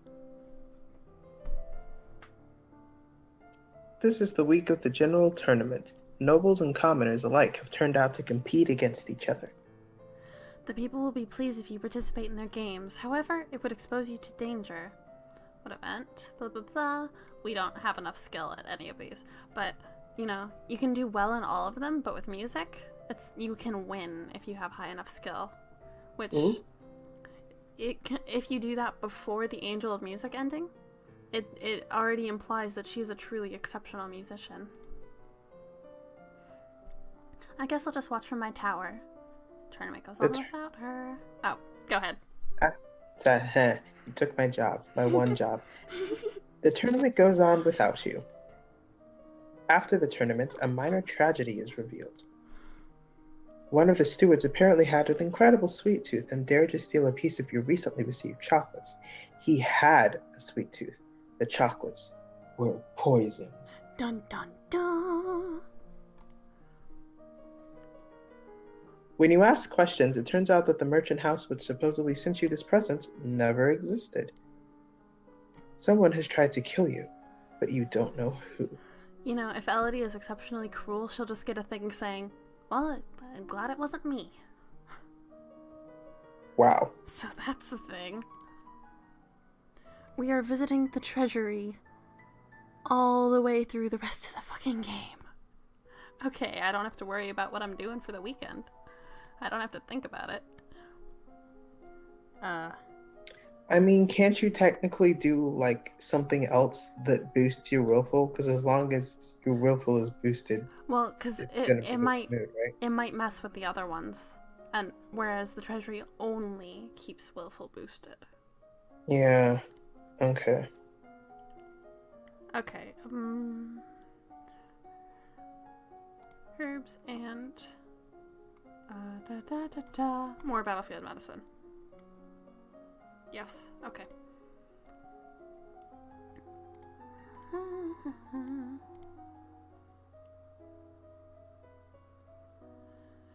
My lady, your father wishes to speak with you. He says it's urgent. Fine, I'm coming. You find your father standing over a map of the coastline, his face grave. Ships have been sighted on approach from Sandia. Not trade ships. This is a war fleet. I've been expecting something like that. Within a week, they will be in Novan waters. Within 2, they could reach the capital. Then we will fight to defend ourselves. You can try to use the treasury funds to hire additional soldiers, but it may be difficult on short notice. Fine, we'll do that. You will need to draw up a naval strategy for our ships to carry out. See, this time it actually makes sense. Because she's very highly skilled in it. Yeah. You could choose to act as admiral and lead the fleet in person, but the danger to you would be very great. Unless you think your personal skills will make the difference, I would strongly advise against it. The risk is mine to take. You have your mother's heart. There's one more thing. I hesitate to ask, but an invasion. This is the sort of disaster for which a Lumen's power may be worth the cost. If the fleet could be destroyed before they reach our waters, many lives would be saved. I don't know any magic that could sink a whole fleet. I'll have to talk to my mentor. You find the Duchess of Ursul in her guest quarters. A fleet from Sandia is attacking us. Is it possible to sink them all with magic? It is easy enough to attack one soldier, one ship, as a demonstration, but to obliterate an entire fleet, you would need an immense amount of power spread over a large area, more than any one lumen could control. If you tried to raise that much power yourself, you would die. Not could. Would. So it's hopeless. We'll just have to rely on our soldiers. Well, trust me, that's something you don't want to do. Well, if you're going for the achievement, then you want to. But I don't want to. I don't want that. oh my gosh. We just spent 800 golden lassie hiring people. And you know what? We're not using magic, so fuck the game. Or fuck the guide. Gimme. Nice. Let me just double check that it... week 35. Yeah, nothing to do with magic, so I'm all good there. Because since I realized I miscopied some of it, I wanted to double check the one on Steam. Oh, okay. Alright, herbs, and then a bit of actual strategy. Okay.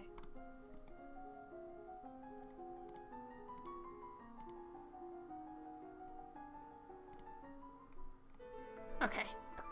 This is gonna be a lot of reading for you.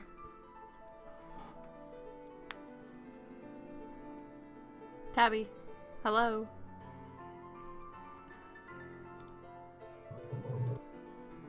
Whoa. I think Discord's being a little weird.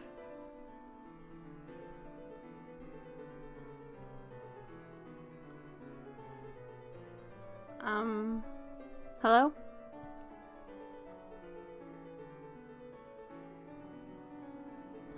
Discord, please. Okay, I can hear you again. I think. Anyways. Danger on the high seas, etc., etc. And Elodie's actually here, so we get more stuff about it. Oh! But I can no longer see anything. Oh, whoa, there's the screen back. What happened? I don't know. Anyways, you ready to read?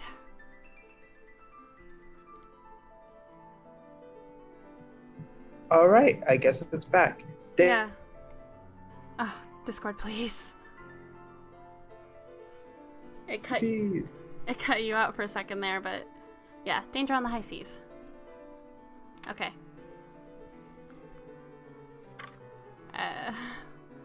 Why are we having technical difficulties now at the climax of the game?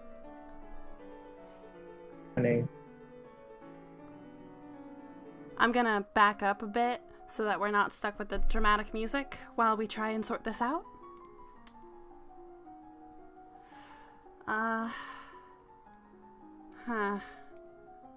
See, my internet's probably struggling slightly. What can I do?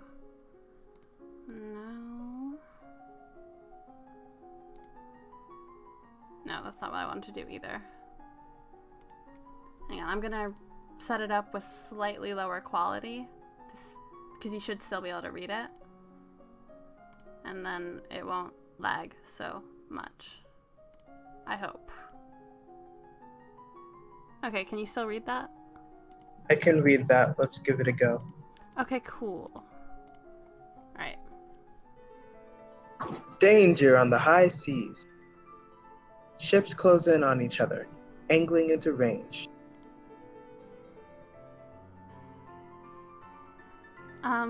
Failed? Failed excuse? Failed climbing check? Well, it's for the crow's Why? nest. It's for the crow's nest stuff. Oh. Anyways. You take your position with a spyglass, watching the enemy movements closely and shouting out any necessary changes in plan.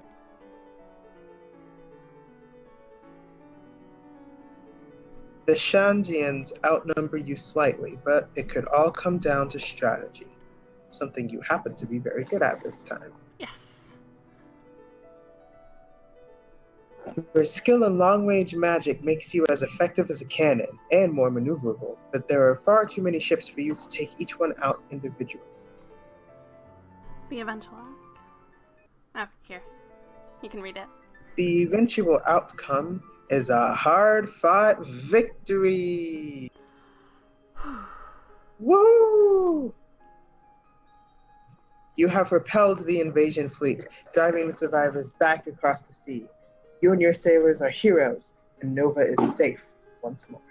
So we don't have to fight Togami.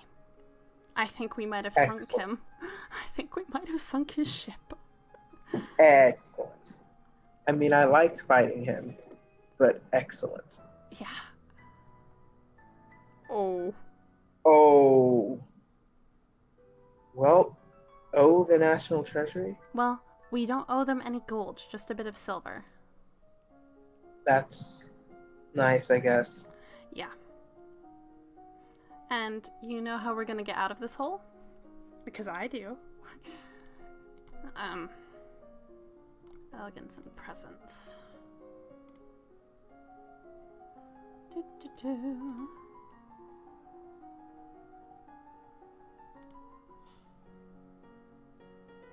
We've obtained a number of Sanjian prisoners who survived the naval battle. A few are from wealthy families and can be ransomed, but most are common sailors and soldiers. What do you intend to do with them? Ransom the rich, conscript the poor. Ransom back the ones whose families will pay. Offer the soldiers and such their freedom if they are willing to serve in my army instead. Very well. Which, Nice. I think given that they could all be executed otherwise, I think they'll readily accept that. Right. See, look at that. Woo! Nice. So basically, I think we lost about 100 overall. Because we have 699 gold. Not bad for a war. Yeah, really. Da, da, da, da, public speaking.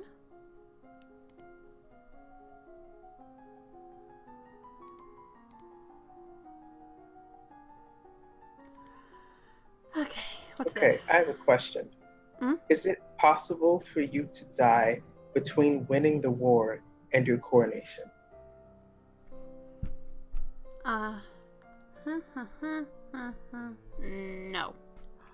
Okay, cool. So if Not- you win the war, you win the game. At least as far as I'm aware. All right, because that would be really awful if you won the war and then tragically died. You know, it would be within the game's scope to do that. Yeah, I wouldn't put it past them, which is why I asked. Yeah, no, I'm not certain, but I'm pretty sure the answer is no. Okay, anyways. Time for you to read. Oh yeah, it's me.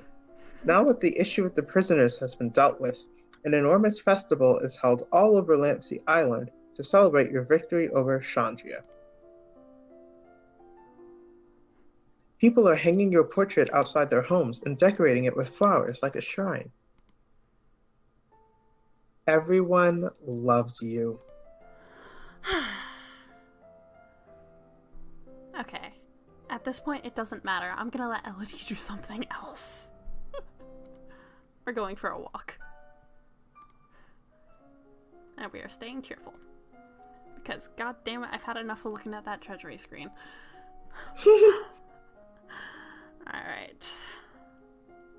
It's week 38, so do some court manners and some public speaking.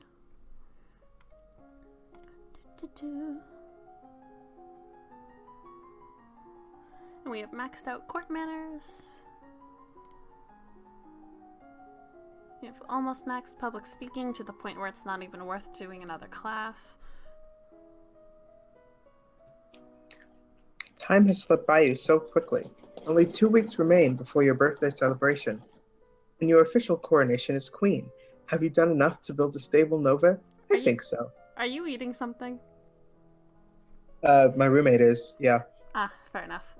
There's a bunch of rustling going on in the background, that's what it is. Yep. Okay, stable nova. Okay. It is traditional for the palace to provide entertainment and refreshment for the common people when a new monarch is crowned. It is a rare opportunity for the poor of the land to dine like nobles. The size and scope of any such feast depends on what expense the royal treasury is willing to bear. Oh, the expense, who cares? An extravagant feast because fuck it, we just won a war. Roasted meats, cakes, and chocolates, wine, enough for everyone, and I can give out commemorative cups and coins. She's adorable. All right, She is. I do want to know how much that cost us, though. Oh. Wow. It cost 500. Well, you know what? Nova will become a prospering nation and it won't matter. Very true, especially since we have the printing press. Oh, indeed. Indeed. 39 it says double flattery. I can work with that.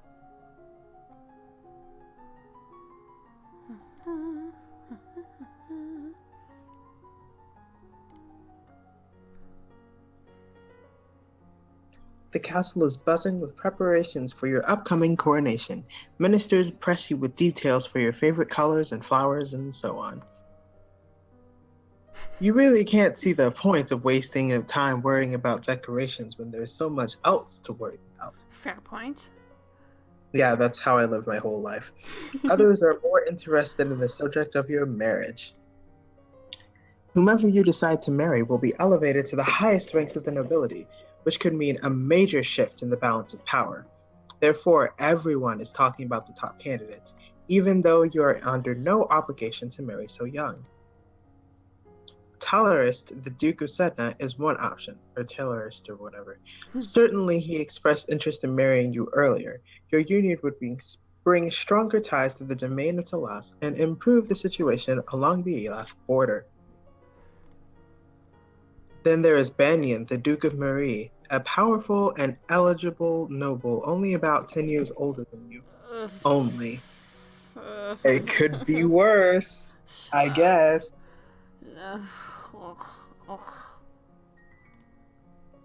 Then there's Linley from Kigo, whom you dance with at the gala. He's only 2 years older than you, and a nice fellow. See, only 2. That's okay. 10. Yeah, that's better. 10. Not so much. He is not the official heir to Kigal. His father has so far refused to name one, waiting to see which of his children is most talented and delegated to the duchy. Or duchy, whatever. It's probably duchy. Yeah, But it's duchy. whether he inherits it or not, he will at least have strong ties to that region. There is Kevin, the Earl of Io, Io, Io. Io. Although he is only an earl, his family connections could make him politically useful. No, no, no, no, no, no, no, no, no, no, no, no, Yeah, no. no thanks. Not unless you do it very, very carefully. Then there's little Adair, the eventual Duke of Elath. Although at 12, he's only a child. Oh, he's 12. Oh, that's cute. Yeah, he's... At least he's almost old enough to understand the concept of romance. Some people think you ought to marry Gwenelle's half-brother, Ancient? Ancient? I say Ansiot. Ancient, who hasn't even turned 9 yet. Marrying Ansiot is actually really cute, though. And Gwenelle thinks it's a joke at first. That's funny. There are 2 or 3 minor earls around the age of 20 who might be passable alternatives, and of course you could decide to ignore noble traditions entirely and marry a commoner, if you were prepared to deal with the uproar. This time we are. That boy, Everard, if you ordered blueberry bread for your coronation festivities, you might be able to see him again. While you will need to marry eventually, you are still very young. You could put off this decision until later. However, a clear succession contributes to the stability of your domain. Are you leaning towards any option? Everard! There's no time to pursue that thought at the moment, but perhaps in the future. I love how excited you are for this. I'm very excited to see what happens. Alright. You know what? Let's let her play with toys the week before she does the thing. Because, damn it, she deserves it. And it really doesn't matter what we do at this point, but I'm just gonna train her up in resist magic. That is the one we don't have very much of. I'll do one in each. Get both over 50, though it does not exactly matter. Oh, wait. Read 50. 50. You gain increased resistance against heat and cold, becoming comfortable in different weather and environments, and able to sip hot soup without burning your tongue. What kind of magic is this, and where do I learn it? Fucking same. I love soup. I burned off more than half of my taste buds often during having soup. I love it so much. I can't wait. I'm not a soup person, but other hot drinks and things, yes, Tea? Absolutely. Yeah, tea, coffee, hot chocolate, all of it. Apple cider? Okay, anyways. At this time last year, you were celebrating your 14th birthday. You were in the school garden surrounded by your friends. A teacher brought you tea and cakes while a wealthy merchant's son wove a crown of flowers for your head. It didn't matter so much that you were a princess then. Your title was something for the future. Many of your peers would be duchesses or earls or the like someday, but not then. You were children. Your parents could not attend on the actual day, but they did send wonderful gifts, some for you and some for you to share. And a week later, they came for a visit, and your mother took you with her through the countryside in a splendid carriage. It was the last time you would ever see her. You wonder if, wherever she is, she can see you now. You are 15 years old, a legal adult. You have worked and studied and suffered and prepared, and now the time has come. I'm 17 years old and not a legal adult, so shut up, Nova Traditions. I'm not ready to be an adult. I'm not ready. I have almost exactly 4 months until I'm an adult, and I'm not ready for that. How is Elodie ready to be an adult at 15? I don't understand. Yeah, I mean, even when you are a legal adult, you're like, I'm not ready for this, and then you just kind of fumble around while protesting that you're not ready for this, and then you just do it anyway. So basically you're sitting there shouting, I need an adult to your adult? Yep. Yeah, nobody knows what they're doing. Okay, here we go. You kneel before the priestess, barely hearing her words as she recites the blessings. She calls upon the gods to deliver peace, wisdom, and prosperity to you, and through you to all of Nova. And then she calls upon you for your oath of rulership. Will you guide and govern and protect your people to the best of your ability according to law and custom? I will. Will you, to the best of your power, uphold the ideals of love, honor, justice, and mercy? I will. Lords and ladies assembled, I present to you your undoubted queen who has sworn you her loyalty. You who have come to give homage, will you do the same? One at a time, the head of each duchy approaches your throne and kneels to swear his or her service to you and your heirs. People of Nova, I give you Elodie, daughter of Fidelia, your true sovereign. What say you all? Long live the queen! Okay, Tabi, my ears, please. Long live the queen! Thank you, I will. And let's take turns for reading the end cards. I'll do this one first. Sounds good. Once his daughter was secure on her throne, Jocelyn returned to his birthplace to focus on his duties as Duke of Caloris. He was pursued by many women, but showed little interest in remarrying, directing them instead to his brother, the Duke of Mazomba. The subject of magic and lumens remained a slightly uncomfortable one for the citizens of Nova. Perfectly fine for the queen, who had inherited it by divine right, but not something that other people should be aspiring towards. Look at all the terrible things that happened when that power fell into the wrong hands. Which is, a fair thing to say. Look at Yeah, Togami. that's fair. Look at That's fair. Seriously, look at Togami. He's dead. We think. Hopefully. Maybe. As an openly acknowledged lumen, Juliana, Duchess of Ursul, was met with public suspicion whenever she journeyed outside of her duchy. At times, that suspicion was accompanied with thrown vegetables. It did not matter that Elodie supported her fully as a member of the noble court. That only led the commoners to whisper that Juliana was a bad influence on their queen. Juliana's perpetually unmarried state was even more worrying to those with wagging tongues. What if that influence rubbed off on the queen and left Nova with no heir? The loss of their fleets was a terrible setback for Shangia. However, as with a garden weed, if the root is not burned out completely, the infestation may return even worse than before. The king of Shangia had somehow escaped either drowning or capture, and returned to his homeland to plot revenge against Nova. Raising a new army put a strain on the Shangian royal treasury, which brought internal tensions among the former city-states to the fore. It would be some years before Shangia could manage to field a conquering horde again. And given that Elodie's a pretty good accountant, I think she'll be ready to crush them like a bug. Even after her coronation, Elodie liked to don a ragged cape and hood and sneak out of her castle to visit a certain bakery. Everard's father nearly collapsed with terror when he realized the identity of his mysterious customer, but that boy never responded to his queen with anything other than a cheeky grin and a warm croissant. It was refreshing for Elodie to have a friend who showed neither deference nor scorn for her position, and for the next few years, friendship was all that it was. However, somewhere along the way, she grew to depend on Everard as more than just a source of stability to help her face all the pressures of her ruling life.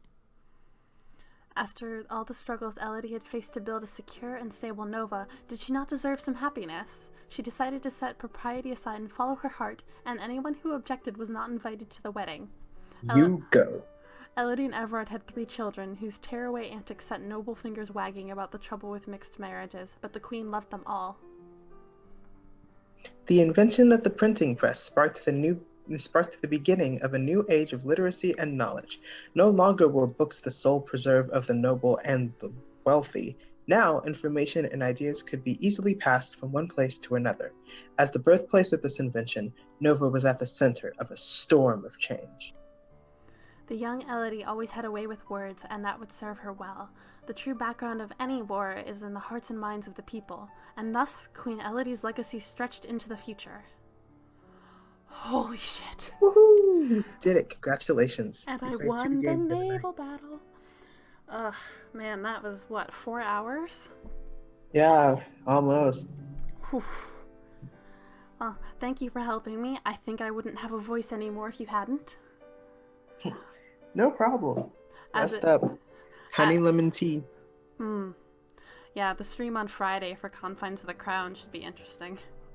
Because that one's even more reading than this. Yikes. And each game is 7 chapters. Yikes. It'll be worth it, though, because I already know which one I'm going to go for. For this, the route and everything, and it's going to be great. Excellent. Looking forward to it, then. Yes. Anyways, thank you for helping me, and for anyone who's actually stayed and watched this whole time, which might possibly be no one at all, but that's okay. Thanks for watching. Yeah, I think that's all I have to say. Do you want to say anything, Tabby? Thanks for letting me come on. It was fun. Yeah. I might end up doing that with Confines of the Crown, too. Because, hello, that's a lot of reading. And you have a nice voice for reading. Thank you. I may be around. Just shoot me a message. Let me know. And that's... Yeah, I think that's everything. So I'm going to end it here. That was a lot of fun. Yep. Alright.